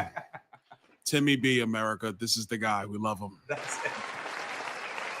We got Florida. Congratulations, man. I know you were fighting hard for this bill. You were going on TV. You were letting her rip. You're throwing some elbows. Not too many. Yeah. You know, you don't want to hurt people. Yeah. You don't want to hurt people. Yeah, that's right. You know, it's a professional environment. I know. You hurt Kevin McCarthy that one time. You said, Kevin McCarthy, man, you're not going to move me. I'm like, I'm a lineman. You're not gonna move me. I mean, you're not really going to move me, but I mean, I just think that when you're doing this type of legislating, where it's high stakes, everything's going into a package. There's pieces that are flying all over the place. You just want to make sure that, you know, people are at least getting a good chunk of what they're looking for, and you try to get it done. It's a massive victory. Yeah. There's a big victory. Like people should be happy with this. There's no such thing as a perfect bill. People should be happy about this. Name the top line three big, happy victories in this bill. Permanency in Donald Trump's tax policy, which even the Democrats, as much as they campaigned against and as much as they talked crap about saying it was tax cuts for the rich, when Nancy Pelosi was Speaker of the House and the auto pen was running the executive branch, they didn't get rid of it. They kept that tax policy. And so they could say whatever they want, but they kept it in place because it's the best tax policy the country's ever had. We've now made that permanent. No tax on ticks, no tax on tips, no tax on overtime. That stuff's all in you here. Can tax ticks as much as you want. Listen, man, it's been an interesting 36 hours. So bear with me. You've been awake for 36 hours? I've been awake for 36 hours. Bear with me. So we do that. A lot of coffee. Do you do coffee? Actually, I had a half. A couple cans in here. I had a half a Celsius. Okay. And I did have some tequila around 3 a.m. And that's just America. Look, I keep it straight. This is what we do. But no, we secured. That was a rap horn. That's a rap horn, Klein. Okay. There we go. Thank you. We actually build border wall. That's great stuff. We get the money to Tom Homan. It's the most money for the border ever. Yes. We get money to Tom and Christie to actually begin the largest repatriation force in American history, modernizing DOD, energy stuff. I mean, there's a lot of great things in this package. The stuff we did around Medicaid is a start. Yeah. And I think that that's where some of the last minute negotiations were around was how do we make sure that the non-expansion states like Tennessee, like Texas, Wisconsin, Florida, don't get forced down this inertia to expand. Yeah. There was some good work done on that in the 11th hour of this bill. So nothing's perfect, but in terms of all the things that got through, it's far better than anything the Democrats ever did in this town. That's right. Not even close. Okay. So this is codifying President Trump's agenda, big victories. Yeah. Talk to me about this. And I know it's getting into the weeds a little bit and some people gloss over, but as the next governor of Florida, what does this SALT expansion mean? Like, what does it mean from a state level? The critics are saying that this could mean, major they could really raid tax revenues for left-wing causes, and this could really be major bailouts for California, New York, and other states like that. How does that work from a state level? What it means is that if your state has a heavy tax burden, you essentially get to write that off on your federal taxes. So the federal government does subsidize the payment of high-level state taxes and local taxes. So Chicago, Illinois, New York City, Los Angeles, they benefit tremendously out of this because their city taxes, their state taxes essentially come off the number that people owe in their federal income taxes. So that's the downside of it. I think if you're dealing with other states where I think depending on the reading, if you have higher property taxes, i.e. some parts of Florida, there might be an ability to use the SALT deduction for that. But we'll see how that fully gets vetted out once the bill actually gets signed into law and what they do over at IRS when they write all the regulations around it. But yes, it is largely a bailout for blue states, something that I did not want. The blue states need to fix their problems, not come here and look for subsidies. How does that get in there? What's the battle there? And then can you talk about Trump stepping in? This doesn't happen without Trump. Look, I mean, how it happens is you have we have 220 votes in the Congress. So you have enough members out of New York and California who said, this is going to be my hill to die on. And they basically stood their ground and the leadership had to give them a deal. Yeah. And that's basically what happened. At the end of the day, all deals are cut when you have leverage. Yeah. And you needed their votes to get everything else done. And so you had to come in and do business with them. What's next? Is it Doge cuts? What's next? Codifying executive orders? The Doge, what's going on? The Doge stuff, the rescission package, in my view, that's got to hit the floor. We have to see that package. Let's get this. Let the Senate get the big beautiful bill to the president's desk. The rescission package needs to be the next thing. After that, we do need to look at. We're gonna have to do some farm bill stuff. Appropriations is coming, and I think we're gonna have to start taking a look at FISA again. That comes up again next year. So that stuff's going to start coming into play. But yeah, monumental lift, you know, a lot of people had their hands in this. I know victory laps are being taken this morning, but I can't tell you, man, whether it's, you know, Main Street, Freedom Caucus, House leadership, White House team, the president, a lot of hands went into the getting this done. So hands, laying on hands. LaMonica MacGyver. She ever like give you a 4-inch shiver? She ever pushed you around in the halls? Nah. LaMonica MacGyver, she ever violent towards you? Nah. She ever shoved you or anything? Pushed you in an elevator? No. Shoved you in a locker? We've seen it on tape. We've seen it. It's possible. Come on, Benny. They're not doing that. That's not happening here. What's going to happen with that? A lot of people focused on that, saying, "Wow, how's she allowed to like hit a police officer?" You know, I think what the Attorney General, what they're going to do with this thing has to run its course. We'll see what happens there. You know, I know Alina Habba, when she decides that she's fired up, she's not going to let it go. And so we'll see where it ends up. But I think that whole process has to finish before you have any further conversations about what happens here on the Hill. Really quickly, Florida governor, that race is looking solid. How's it going? I feel great. You know, we're raising money, picking up steam around the state, meeting people everywhere. Actually, yesterday at the White House, while there was a negotiation on the final elements of the bill, you know, as a Florida State Seminole, I was there to congratulate the Florida Gators for winning the you know, I'm growing, Benny. I'm growing. I'm becoming more magnanimous in my older years. But I will tell you, President announced me. There was a roar. They were excited. You going to do some rallies with them? You going to come down for the general? But the big thing I'm looking forward to is college football season in Florida. Yeah. I got some stops to make. All right. College game day, baby. Political style. Okay. Yeah. Good. Young people moving to Florida, man, is a lot of energy, a lot of really good energy. How do you keep that up? We were going through on the swatting bill, and they were like, wait a second. It's like every single broadcaster's in the movement is out of Florida. You got so much energy. You got so much like dynamicism in the state. And you don't want to lose that to Texas. And God help us if we lose that to California. It's really bad. I still want you and Gavin Newsom to just like let it go in the UFC octagon. I think that first of all, Gavin, let's be honest. Man, Gavin, he ain't got enough bricks in his pocket. He ain't got enough bricks in his pocket, man. He light in the end. It does not work. Hey, chat. Gavin, I'm just telling you, I'm going to keep pushing this until I get my UFC octagon. It don't Gavin, you know what's heading there. No. Gavin versus Byron live in UFC. I think he might be, a middleweight. Okay. I ain't a middleweight. Yeah, that's right. Okay. But it would probably be Kamala, governor of California, man, by the time you're in. Come on, baby. That's woof. We don't.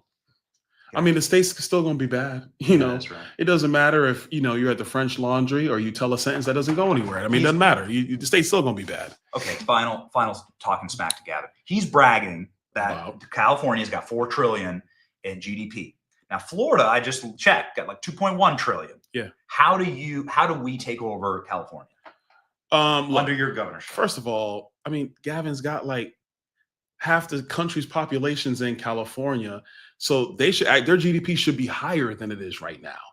That's because their regulatory environment is terrible. You don't look at it that way. I think you look at it per capita. Per capita, man, Florida's number one. We're not even looking at California right now. They're not even in the rear view. That man Andy Ogles over there sitting from Tennessee. Tennessee and Texas is in the rear view. California, man, we can't even see them. It's fight worse. We can't see them. They can't see us.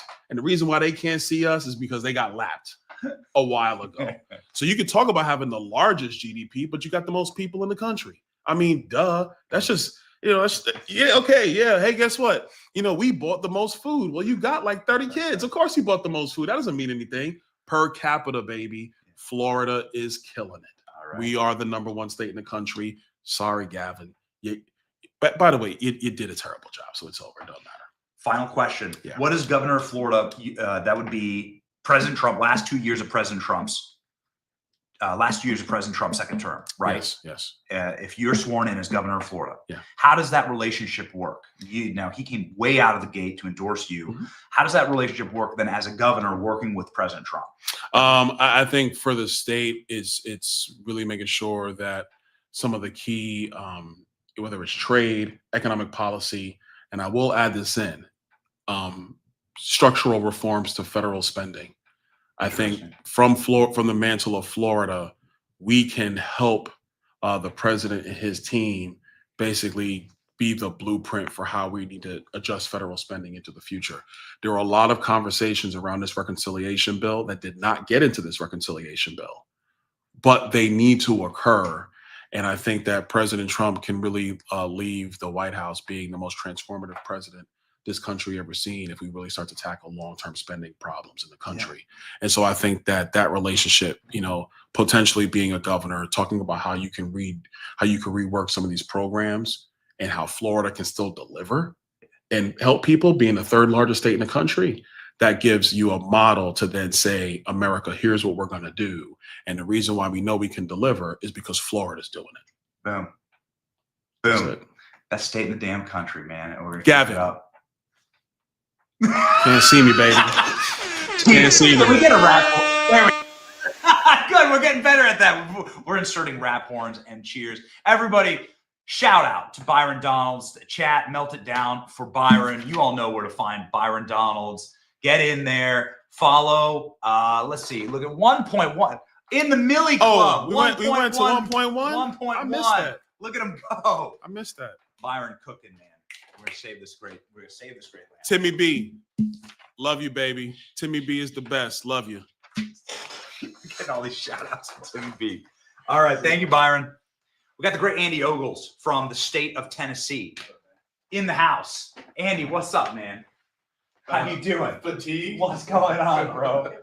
How you doing? We're Byron. Thanks, guys. Marathon last night. Congressman. Great. Well How are done. you? How's the family? You were a real skull cracker on this. You were Well, out front. somebody, you've got to have a few folks that are willing to step forward and take the arrows to force the conversations. And I typically am one of those that draws that short straw. And and I'm willing to do it. And part of that is, have a good relationship with the president and all the conversations are constructive. But, like Byron was saying, is we have a lot of wins in this bill.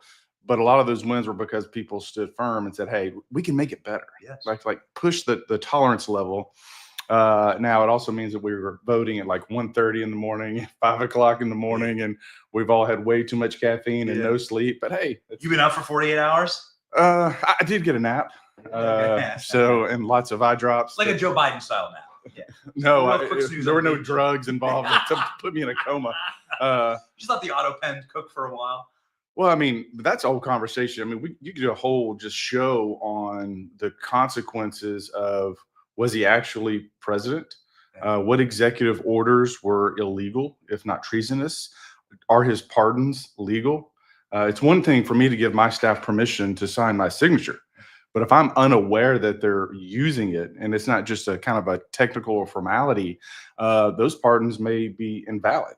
And so there's a whole lot there to take to unpack and could be, quite frankly, criminal. Man, I lived in DC for so long, and this pardon operation is big. I know people that spent millions of dollars from jail, very corrupt people that spent millions of dollars in lobbying for pardons, trying to get themselves out of jail. It's like the easiest get out. You're real scumbags, the easiest get out of jail free trick if you got a rich buddy. What do you think is the chances that people were getting paid for pardons here? Because 8,000 pardons is insane, Congressman. Well, I mean, and there's a whistleblower came forward saying that the pardons were being signed when he would typically be asleep. So it wasn't him. Although I don't have proof in front of me, I'm fairly certain that they were selling pardons out of the White House, and that would be staff, the machine, the library, whatever mechanism they were using. But I would be utterly shocked if that wasn't taking place. Congressman, if you could you scoot over just a little bit so that everyone can see? Yeah, they want to see the congressman's face right there. We don't want it to be blocked with the mic. There you go. Perfect. There Sorry. You go. Well, I'm like, geez, this is going to be on Fox News. We got to get these clips up for Fox. What's happening next? A lot of people are like, this is fine, right? This is good. It's fine. I know you're one of them. Yeah. But we can what? We can get executive orders. We can get Doge cuts. We can get more out of this. Yes. Right.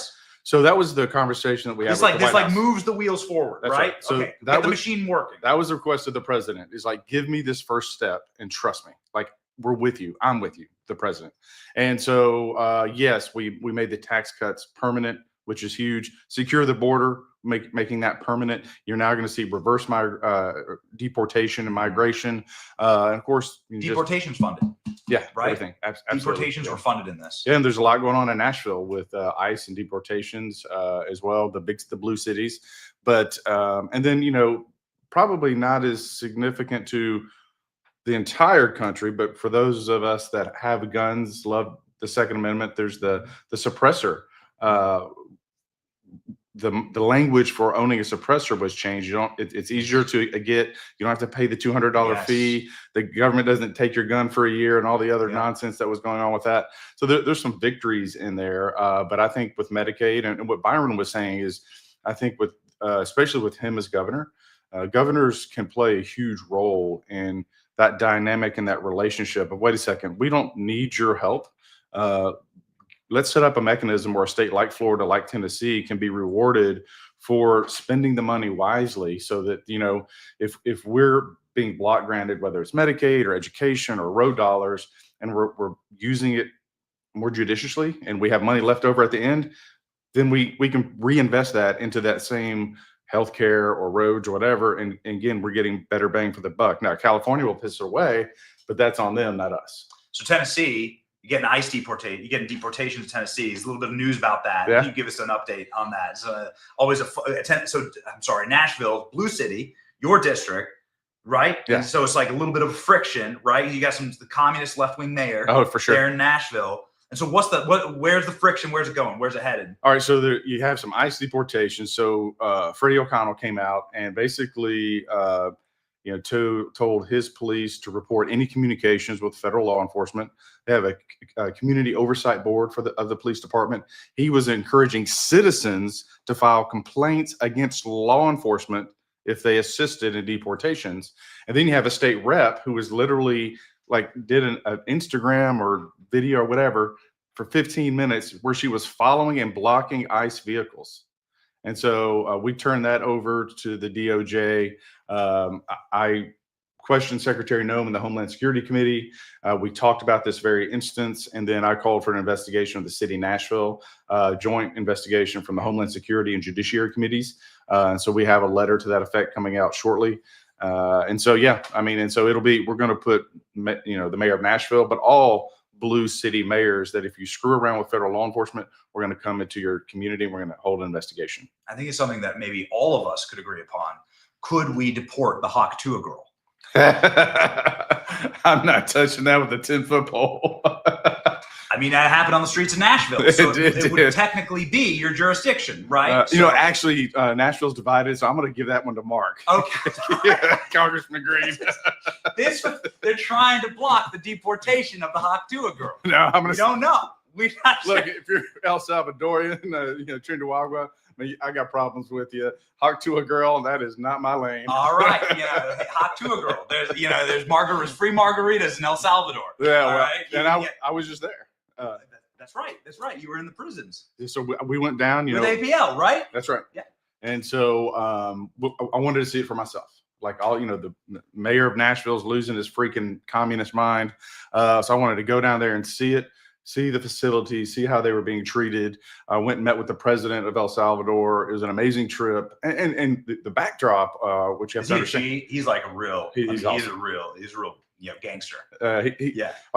Gangster in in like the classic American, cowboy, like clean it up. Yeah, El Salvador's had 40. He's the real deal. 40 years of violence. The real deal. That's right. Yeah. I mean, civil war, dictators, gang violence, murders, and you can't even go out on the street. But now they claim they haven't had a murder in 3 years. Kids are able to go to school. A murder in the whole country? That's right. But if you're a member of a gang in El Salvador, just a member, it's a minimum 20-year prison sentence. If you have any rank in the gang, it adds like another 10 years, and then whatever crime you committed. So like if you're a member of a gang and you committed a crime, you're going away for, petty theft, 30 years, zero tolerance policy. But that's what it takes to clean up a country that's been wrought with violence for 40 years. And he wants to transform his country into a destination for investment and tourism. And quite frankly, it's a model for the rest of Central and South America that's, overrun with gangs. Did you have any margaritas there? You don't have to break huge news on the stream, but did they serve you any salty margarita? Did you get the cherry? I did not get a margarita. I did have the local beer. Okay. You're there, try the beer. I'd love to go. I've never been, I've never even been to South America, but well, I think we plan on going again. Cool. And we'll make sure you're in the stream. Yeah. We'll do a stream with Nayib Bukele. And I'll say it was a little intimidating. So when you go into this almost like a warehouse, and you got to understand the prison. Yeah. And there's different warehouses, and they're grouped by they're Venezuelans. These are El Salvadorians. But when they go in, they never come out. So they're treated, their entire life is now within this facility that is self-contained. They're medical, they're legal, everything.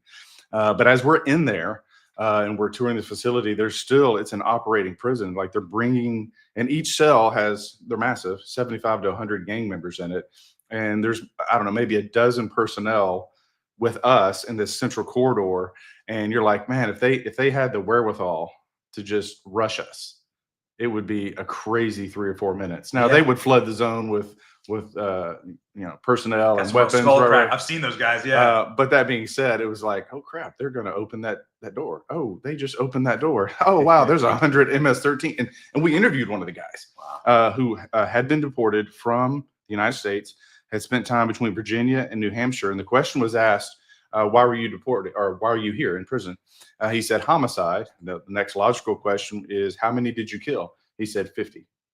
I saw that on your feed. That's wild, 50, man. but just as plain 50 murders. No feeling, no emotion, no empathy, no sorrow, just 50. Dude. Yeah. And that's who we're deporting. That's who we're sending to El Salvador. We could lock him up with Dr. Fauci, right? Because if you can kill people so easily, right. Well, if you got that kind of a mentality, just put birds with a feather, right? What I'll tell you about the prison, the way it operates, how can they have 75 people in a cell? If you and I are in the cell and we're talking, one, we have to talk quietly. But if a third person comes over to interact with us, they shut it down. Like there's no congregating in the cells. You sit, you're quiet, you're still. Anybody is remotely agitated, they come in. Like it is zero tolerance. And when you come out of your cell, you have two options. You can sit on the floor and read the Bible, or another group stands in front and they can do like stretching and jumping jacks and things like that. That's your only two options. There's no pissing around in the courtyard. Insane. It's read the Bible or do calisthenics. Insane.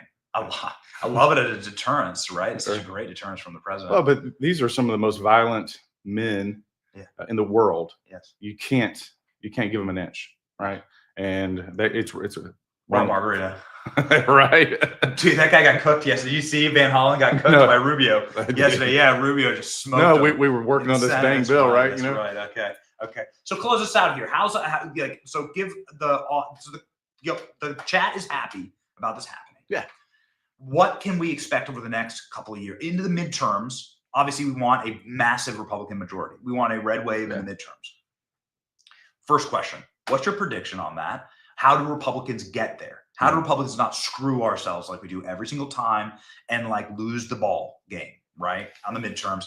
How do we get more wins from the president's desk codified in Congress? So I wrote a letter. So I think it's all about results, right? And that was why the president weighed in on this big, beautiful bill, because he wanted it to pass, because he needed the runway to get the tax cuts into law, signal to the markets and to businesses and to foreign investment that we've done it. The water's warm. You can get it done. Right. I mean, it's a huge message that you can just get something done. That's right. Yeah, that's right. But then I wrote a letter to the speaker that, it's time that we start codifying Trump's executive orders. because an executive order can be undone. And so by putting it into law, again, we're signaling to the markets that to businesses, et cetera, that it's permanent. It's going to be harder to undo. But to answer your question specifically, it's going to come down to the economy. The border is going to be secure. Like, this is the biggest funding bill, lots of deportations. This is going to get back to the economy. And so again, by codifying the executive orders, by making sure that we have a pro-growth, pro-business, like we're barreling towards $40 trillion in debt. Like, so I'm on financial services, which is banking. It's the nerd committee. So it's banking and the economy, and I'm on Homeland. But that being said, is like, we have to have, so we can't cut our way out of this. You cut everywhere you can, but we have so much debt and such ballooning debt that we have to grow this economy at a rate that is unprecedented. And you're going to have a president and a leadership from President Trump. Then also, when Byron becomes governor, again, how do the states work together because Florida is an economic engine of the country. Tennessee and Texas are economic engines for the country. So there's going to be a partnership as we go forward to the midterms. If we deliver on the economy and the border, we win, we pick up seats. It'll always be tight because of all the gerrymandering. Yeah. But that being said, I think we can pick up seats. We can defy history and have, an extra 3, 4, 5 members. Yeah, great. And because criminal aliens being counted in the census, wild. Which is something that we should address, right? Gives Pelosi 20 extra seats. It's insane. Well, so that's why you have that illegal operation of backfilling California, New York, and Illinois with illegals. Is which states were having the largest population flight? Of course. California. Yes. They're coming to Tennessee. They're going to Florida. And the census. Tennessee gained a couple seats, right? No. The next census we should gain 1, right? 1, okay. Florida's got 4. Texas got like 5. Yeah, North Carolina should pick up a seat. Ohio. But if you're not counting the illegals, California's going to lose 10, 20. Yes, exactly. Right. New York loses seats. And suddenly Tennessee, Ohio, Florida, Texas, we all gain several seats. That forever changes the House of Representatives. Yeah. And that is permanent. Why did Joe Biden... He was unaware. Why did the Biden administration flood this country with 10, 12, 15 million people? It was all about the House of Representatives. It was all about the census and making sure that they didn't lose their shot at control. It was about power. Man. Well, it's glad to see it reversed, I guess. It's a painful process. It'll be painful. But it's good to see it reversed. Yeah. I mean, it's not going to be pretty. And, they're going to start dragging moms and crying babies and as we're deporting people. But you came here illegally. You knew that there was a risk. So if you and I go sneak into France, we can go have a good time. But at some point, if they catch us, they're going to send us home. Yeah. We go to the UAE. They're going to send us home.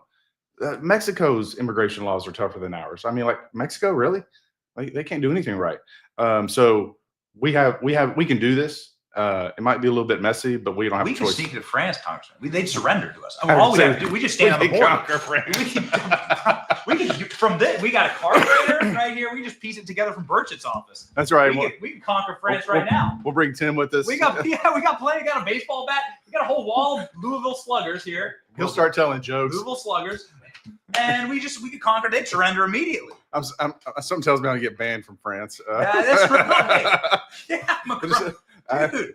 There's a few countries that because I've been critical of their governments. I'd be like, Macron, you get out of here. You take your wife with you. You take her with you. Okay, you creepy little man. You get the hell out of here. Right? That's right. We'll send him to El Salvador. It's easy. Okay. All right. Well, thank you, and I really appreciate your answers on Hawk-Tuah. I think it's a really smart stance that you had there. Not my stance. Okay, if it were up to me, she'd be doing margaritas in El Salvador. But I lost my life savings on the Hawk-Tuah coin, so that's something that's personal.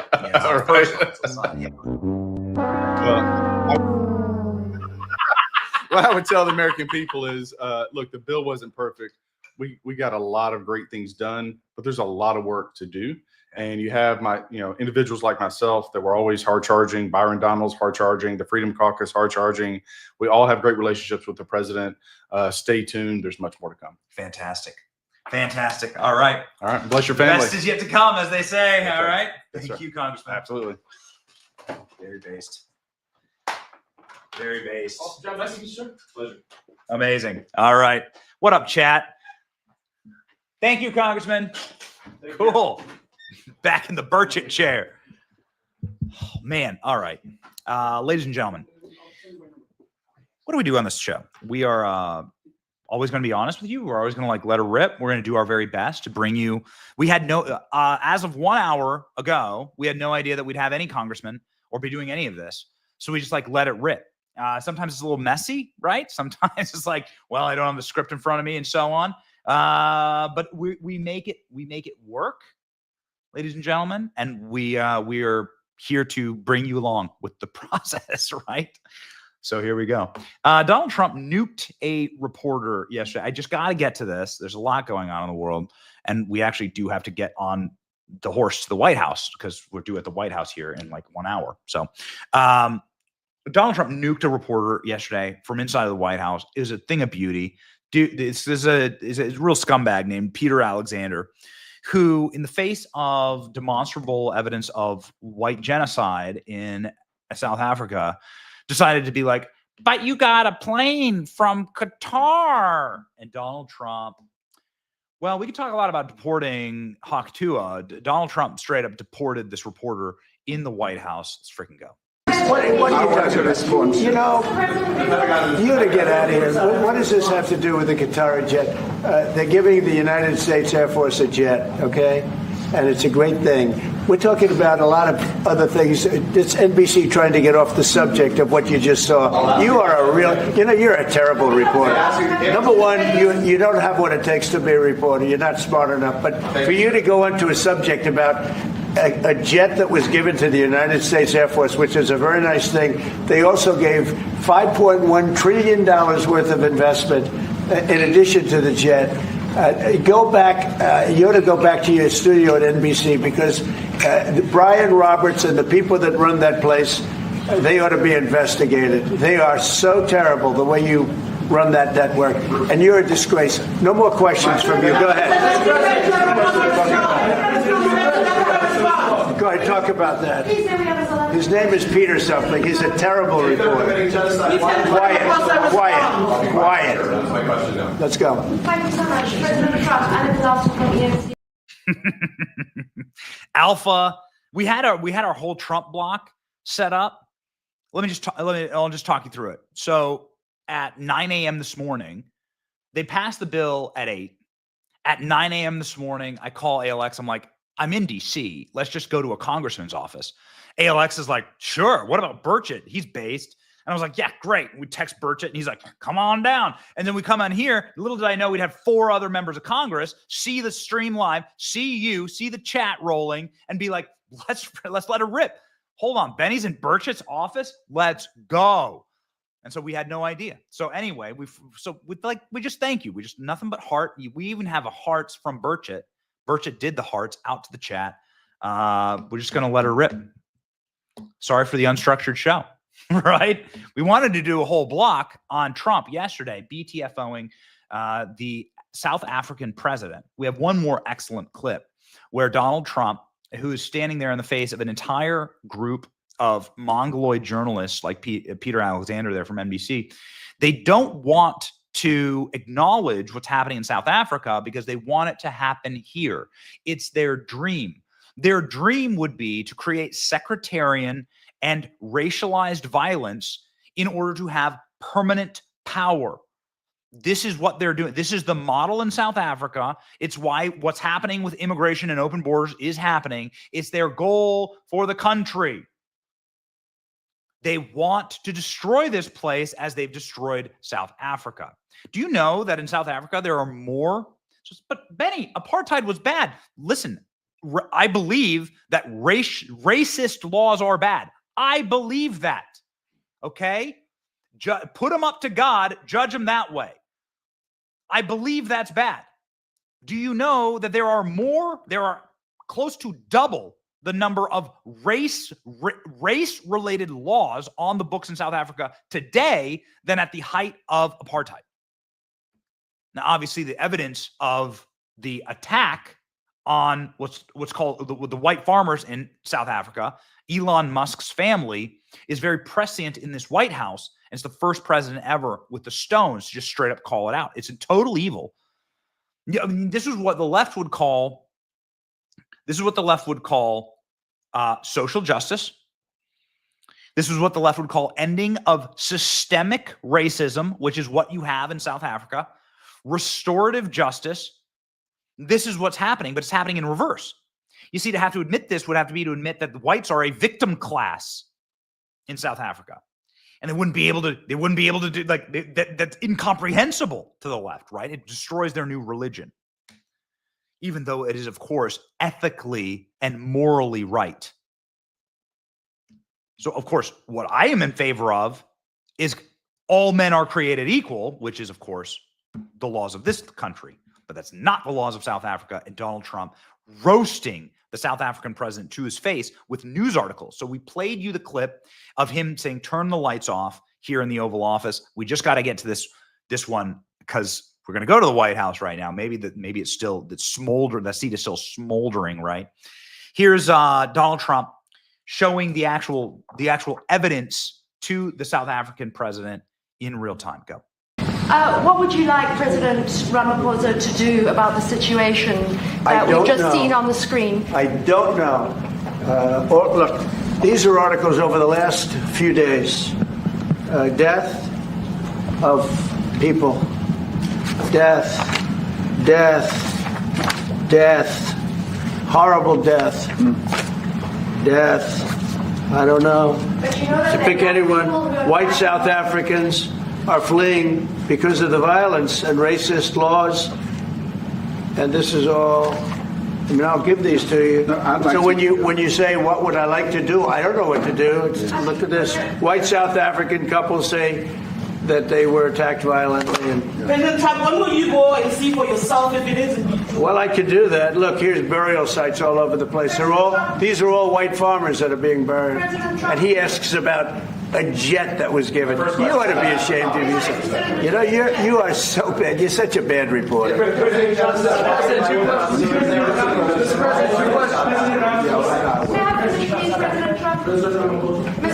This is one after another. This family was wiped out. I'm just looking. Can we get a report from President Ramaphosa? Your reaction to those videos, Mr. President Trump. Well, I think the videos are so. No. When you look at the videos, I mean, how does it get worse? And these are people that are officials, and they're saying that kill the white farmer and take their land. That's what it is. And I have other friends in South Africa. I have people that left. One in particular that says you can't go there. He said they want to take your land. They take your land and they kill you. It's okay, and they say it's okay to do. Now we're going to talk about it, but this is a tremendous look. This is a story recent. These are all people that recently got killed. Yeah. And I don't know how it can get any worse. These are. And you know, the men that you saw, the people that you saw in that movie, those are officials. Those are people that were in office. They had one march. They had a dance in your parliament, whatever you may call it, legislature. Well, let me clarify that. Yes. I'm sorry. Are you asking if this is what I voted for? Yes. The answer is yes. Can I just cut you to that? Yes. Donald Trump calling out white genocide. Donald Trump calling out systemic racism. Donald Trump using the awesome power of the presidency in order to right and set the tables when evil is going on earth, whether that is what's happening with wars in the Middle East, in Israel, in Ukraine. We are against this. We are against these style of policies. There's a way to do it with American might. There's a way to end wars with American might. We talked about it on this program. It's really freaking neat. It is something that's also just off the top of the dome here. So fun to be able to I just want to thank the audience. I just want to thank you. I know I know I probably talk too much about this kind of stuff, but it's such an honor to be able to just call up a member of Congress and say, yo, we have this massive audience. We'd love to bring them into your office. And they're like, let's let her rip. And then now I got like 4 other members of Congress texting me being like, yo, can I come on? Can I come on? Come on. They hear that we're live in the Capitol. Would you like us to do more of this? Do you want us to do more of this? Where we're like, just bring the show like into the Senate, into the members of Congress's office? Because we're committed to it. We're devoted to it. We're committed to you. And we're very thankful for you. There was this moment where I'll admit something very personal. I freaking love Christmas. I love Christmas a lot. not like a Christmasophile, right? I don't celebrate Christmas all year long or anything like that. Keep my tree up. But I have little kids, and these little kids, Christmas is magical to them. And I wanted to create something last year for Christmas for the audience to remember the exciting 2024 that we went through together, doing stuff like this. And so we created a Christmas ornament as the official ornament. We're actually working on an official ornament right now for next Christmas. So maybe we do think about Christmas all year long. Anyway, the point is that we had no idea how to sell a Christmas ornament. Thanks to our incredible manufacturing team, internal manufacturing team, and to our friends at Shopify, we were able to actually get the Christmas ornament up and out. It was only $5. We charged so little for it because our friends at Shopify were helping us deliver these Christmas ornaments. And we were able to get, well, hundreds of thousands of Christmas ornaments up and out. So ladies and gentlemen, this is how Shopify helped us. Shopify can help you if you have a small business. Shopify is the commerce platform behind millions and millions of businesses around the world. 10% of all e-commerce in the United States comes from Shopify. They were able to help us get started. They were able to help us get the logistics down for the shipping that was so important. But they can help you build a website. They can help you build the back end of the payment processing. Shopify can help you get the word out with marketing assistance. And they have world-class expertise in managing inventory. And they can do this for you. Bring your business idea to Shopify. Shopify is the site that has made us the number one Christmas ornament salesman in the world. Which is a weird. We're probably not going to sell the show based on that, but I'm fine. I'll wear it as a badge of honor. Sign up right now for $1 per month. You can sign up today at shopify.com/Benny. Go to shopify.com/Benny, shopify.com/Benny, ladies and gentlemen. All right. We have one final special guest who is here to rock with us, and it is the great Nick Sotor, who is here and on Capitol Hill and causing lots of problems. Yes, as usual. I mean, that's the only thing. You can keep it interesting. He's got a Trump 2028 hat on. Yeah, it just came in the mail. I kind of forgot it. I saw it on the website. I think you posted it or something. They were selling the Trump 2028 hats now, and I went on. I bought 3. So I got them there on the shelf in my back. I got my girlfriend one. She wears it around too. Except for, people around here, you wear this around here, though, they're vicious. People are mean, but it's gotten a lot better. There are a lot more MAGA hats around DC now, and I love it. It makes me happy. So the coolest thing ever was with I don't know if you were at this. You go to a lot of MAGA rallies. Were you at the one in Madison Square Garden? Yes. Okay. Watching all of Manhattan Island be taken over by MAGA hat was one of the coolest. It's the most untold. Yeah. There's a lot of story. Oh, they made a joke about Puerto Rico and Donald Trump and everything like Hulk Hogan. The real story was that all of Manhattan Island was MAGA hats. Oh my God. I mean, it created this, you thought the pandemic in New York was bad. You'd see like these people that were having to triage themselves because of their TDS and seeing all the red hats everywhere. It was a sea of people. Talking Madison Square Garden hold what 40,000 people? Yeah. Pretty much all of them wearing some sort of Trump or MAGA hat. Oh, it was the most beautiful thing I've ever seen. So according to mobile tracking, there was 30,000 inside of Madison Square Garden, 90,000 outside. Yeah. And so imagine all of New York, MAGA hats. Yeah. People were losing it in the streets. Well, they actually had a parade too at that point down, because Long Island has a huge, especially Nassau County, has a massive Trump population. Yeah. And they all came into Manhattan for that day. They're clogging up all the streets with big MAGA flags on the back of their cars. I mean, that's when I knew at that point. I said, we got this. We got it in the bag, baby. So we got Hakeem Jeffries' team squad. We got Hakeem Jeffries. You were trolling Hakeem Jeffries yesterday. Let's do this as a full play. Show some of your work, and then you can unpack it for us. Sure. The work that you're doing up here on Capitol Hill. Let's go, Hakeem Jeffries. Hey, Hakeem, why are you lying about the cuts to Medicaid? Saying that there are cuts to Medicaid when there clearly aren't. It seems. Do you want illegals to have taxpayer-funded health care? Is that what you want? You want illegals? You want U.S. taxpayers to fund health care for illegals? Dude, this is such powerful work, man. Just having a single adversarial question asked of these people is so important because they get nothing but bootlicking. And I don't want to name names, but like from even like what would be considered right. Yeah. The press corps of the right. It's nothing but like, how are you doing today? How do you feel? Right? Like that's what you get. Yeah. What color's your nail polish today, That's AOC? right. That's typically what they end up getting. And so from right-wing journalists, they still ask questions like this. Right. And the way that the media is controlled here, it's like a cartel. Like it's very difficult to get a hard media pass here, and they do that intentionally because they don't want you asking these hard questions. So I just find them when they're outside or when they don't expect it. Because Hakeem, this whole time talking about the big beautiful bill, he was using talking points, right? These lies like Medicaid. We're going to millions and millions of Americans are going to lose their health insurance. I mean, it was just total lie. And so I was like, okay, you know what? If you're not going to answer my emails, I'm just going to go and find you. And so I did. And he was not ready for that at all. He was also there with Pelosi.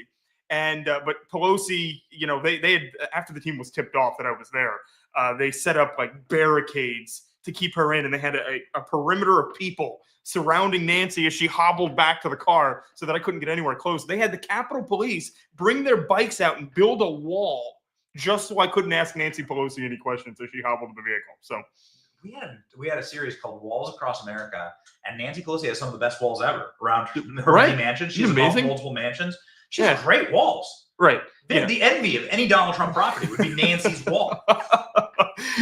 And so we're still looking at it like for years and years and years, there's been no pushback. As we've talked about multiple times, there's been no pushback on the Hill. And luckily, the White House has pushed through this barrier of this Washington legacy media cartel. And we're trying to do the same thing here at the Capitol. And so there's a lot more of that came from. I just moved right down the street, so I can just walk here now. You never know when I'm going to show up. You got but you have, what's interesting is like the American public wants these questions asked. Right. You're asking what I would assume is at least the majority or tens of millions of people. You have to assume there's 100 million Trump supporters, right? 77 million Trump voters. They want your questions asked. Right. That's a ton of people. Okay. The majority wants your questions asked, but they never get asked. Why? Well, because of the fact, it doesn't look, you don't want to seem like you're too hostile with these people because then they won't give you special treatments. They won't invite you to the parties anymore. Right. You can't do, go to the cool fundraising events. And I don't really care. Do I look like a fundraiser kind of guy? I mean, come on. So, nice polo. And they, it's been like that forever. And, I'm really struggling not to name names, but I want to at some point. But, what you're talking about, asking them questions that the majority, as in Trump people, want asked. I also asked that question to him yesterday for the millions of people that are now under the impression that Donald Trump is going to rip their health care away. Yeah. That is terrible to do to people, to lie to their faces and pretend like their entire, the elderly people thinking, grandma and grandpa think that they're going to lose everything over this bill. How you can sit there and lie to these people's faces like that is unbelievable. I mean, these people are evil. But it was important to me to get him on the spot and show everybody that he's a fool. He doesn't actually believe this stuff because he wasn't able to actually come back with the talking. He couldn't hit back. He could just regurgitate the same talking point with no substance, and he exposed himself on that video yesterday. Amazing. What's your dream get? What would be your dream? Would it be like a sit-down interview with Ilhan Omar? Oh, God. Or maybe at the wedding chapel, you can go through her marriage certificates. But see, the problem is these people, it's really hard to do a sit-down interview with them either because they don't have anything to say anyway. I mean, you saw Ilhan Omar earlier walking out. I don't know if you saw that video yet. Yeah, where she wouldn't even acknowledge that there was a shooting in DC. Right. It was an Israeli embassy worker, and he was shot by some left-wing lunatic. Some free Palestine guy. Some evil Marxists screaming free Palestine. Yeah. Trying to kill him. I don't know the status.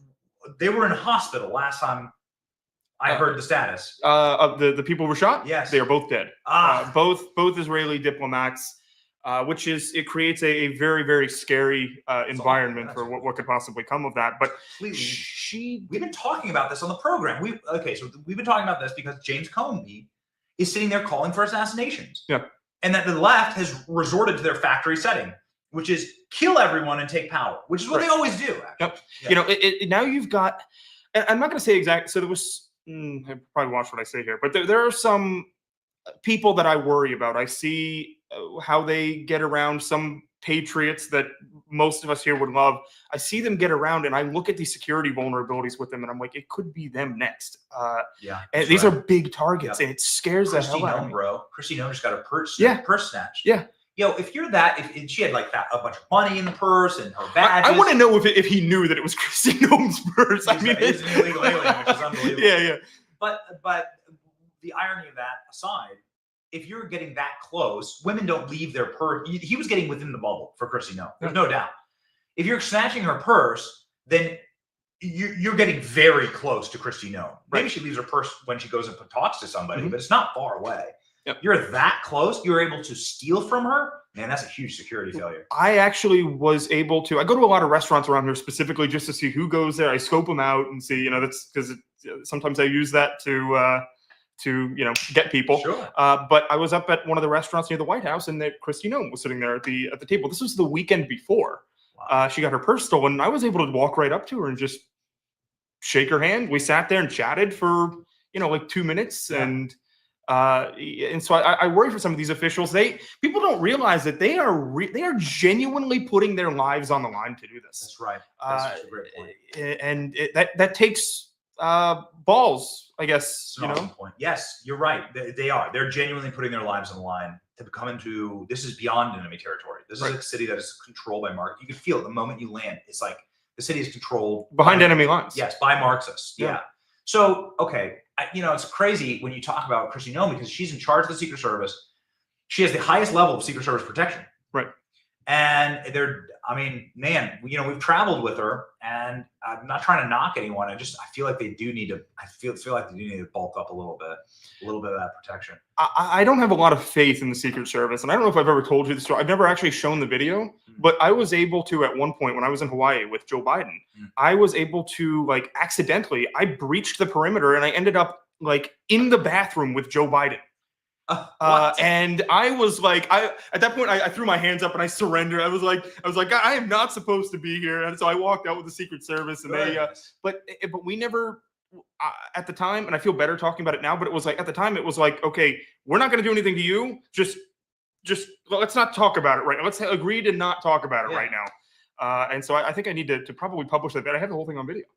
Those security it's there's too much security theater with even the Secret Service. I'm really hoping Sean Curran seems like a good dude. I don't know if you've met him or not, but I'm hoping he can change that. That bro is willing to lay down his life for Trump. Absolutely. He's proven that for decades. So I have hopes, right? Yeah.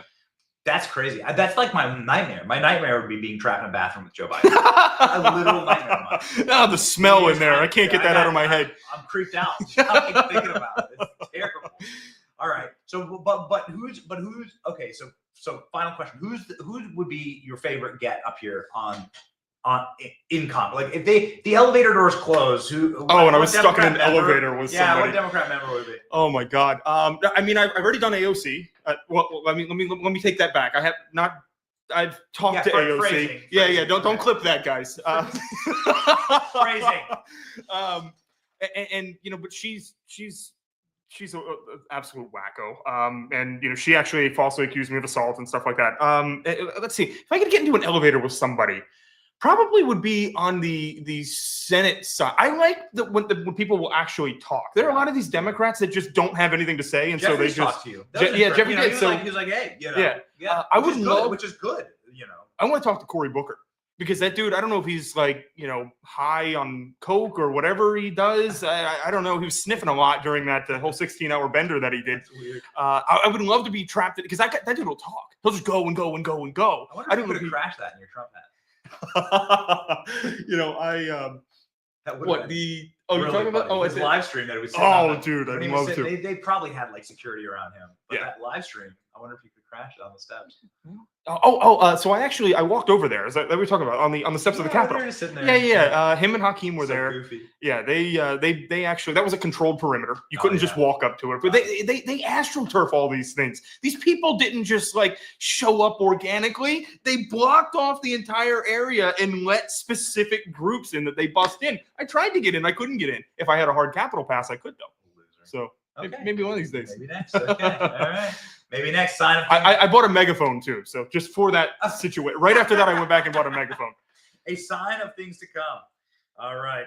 I am getting the hook from Nurse Kate. We are heading, again, as we've talked about, we are heading to the White House for a Maha event.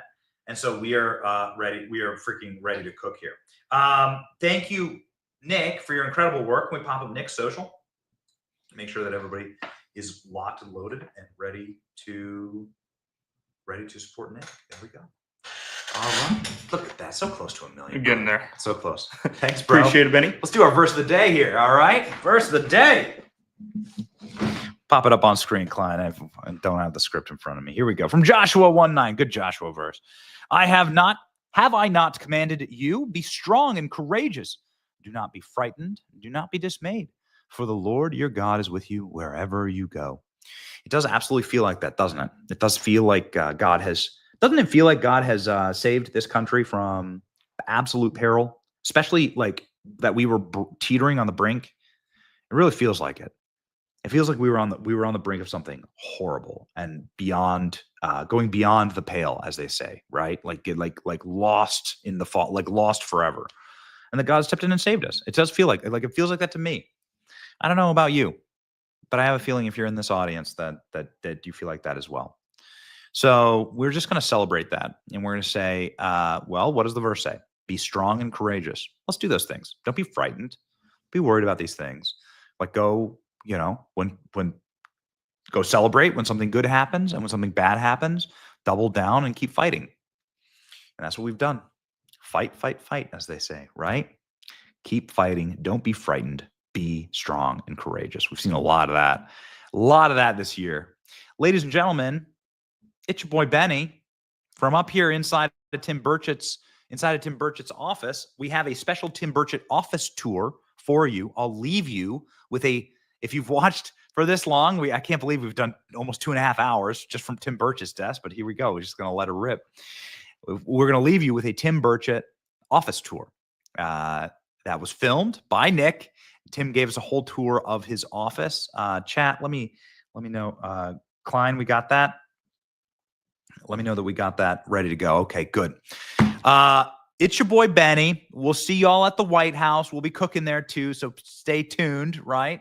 I'm never sure what all we can do, but we're gonna let it rip. And God bless all of you. Got a bunch of meetings tomorrow that we're gonna do, and so we're gonna most likely have a show kick off next Tuesday because we have Memorial Day.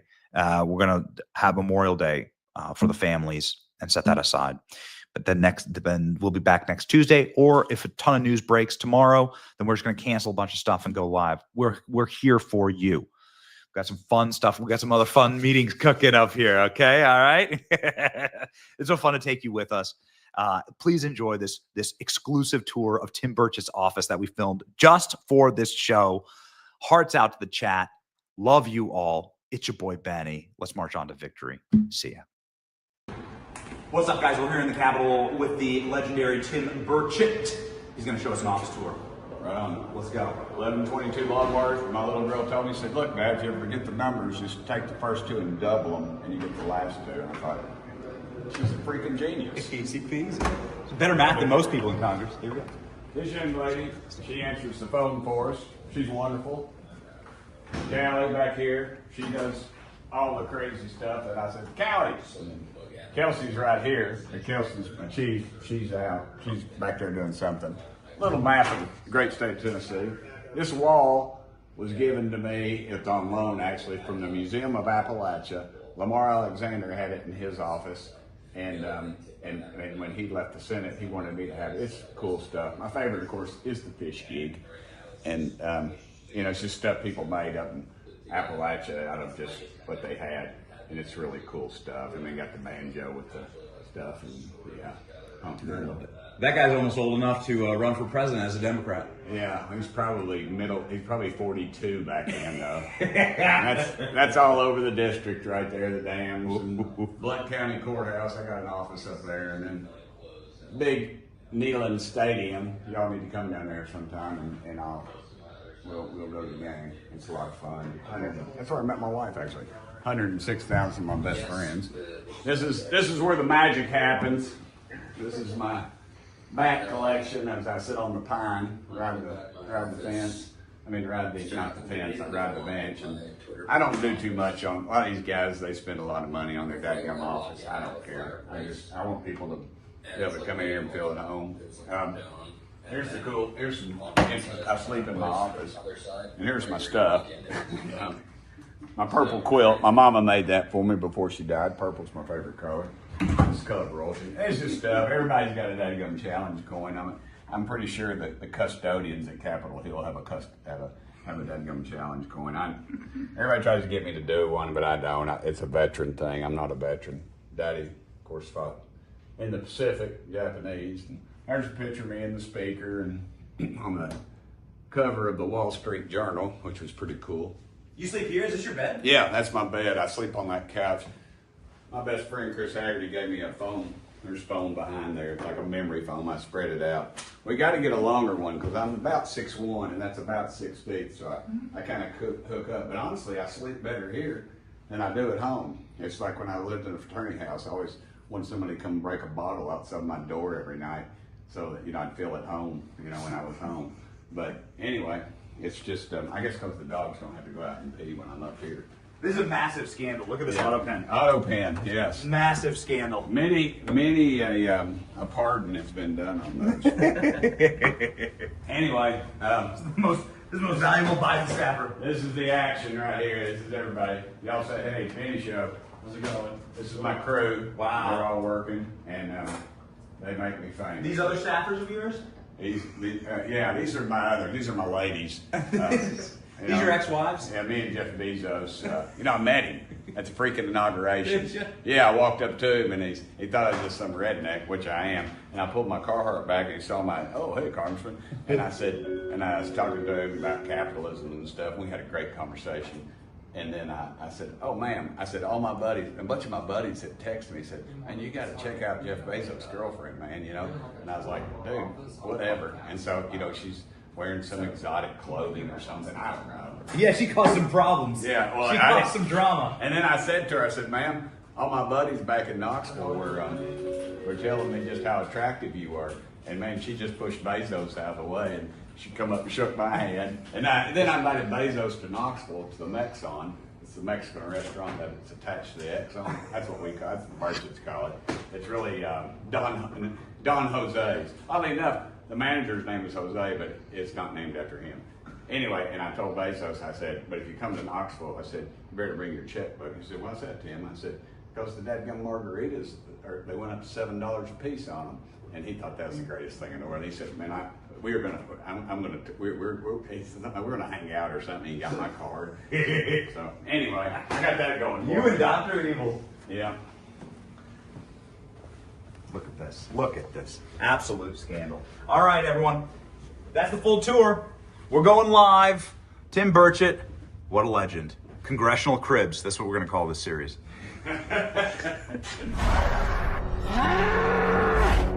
Do you remember everything that you put all of us through the last time you rode?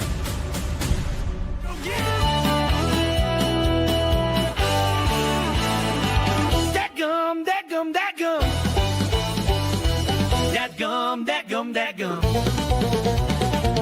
That gum, that gum, that gum.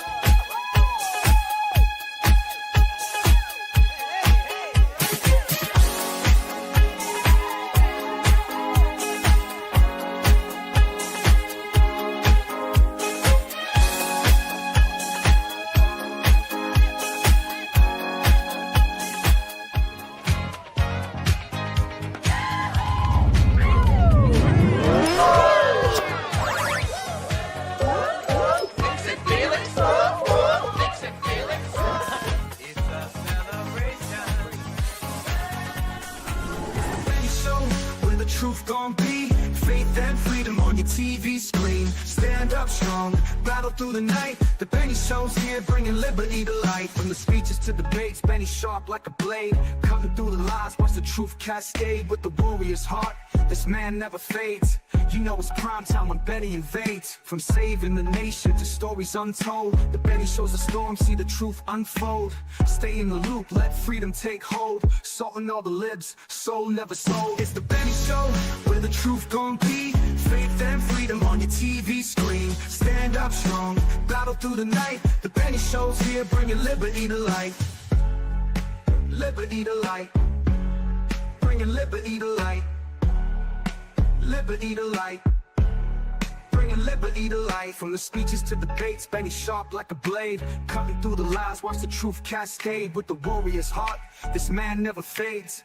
You know it's prime time when Benny invades. From saving the nation to stories untold, the Benny Show's a storm, see the truth unfold. Stay in the loop, let freedom take hold. Salting all the libs, soul never sold. It's the Benny Show, where the truth gon' be.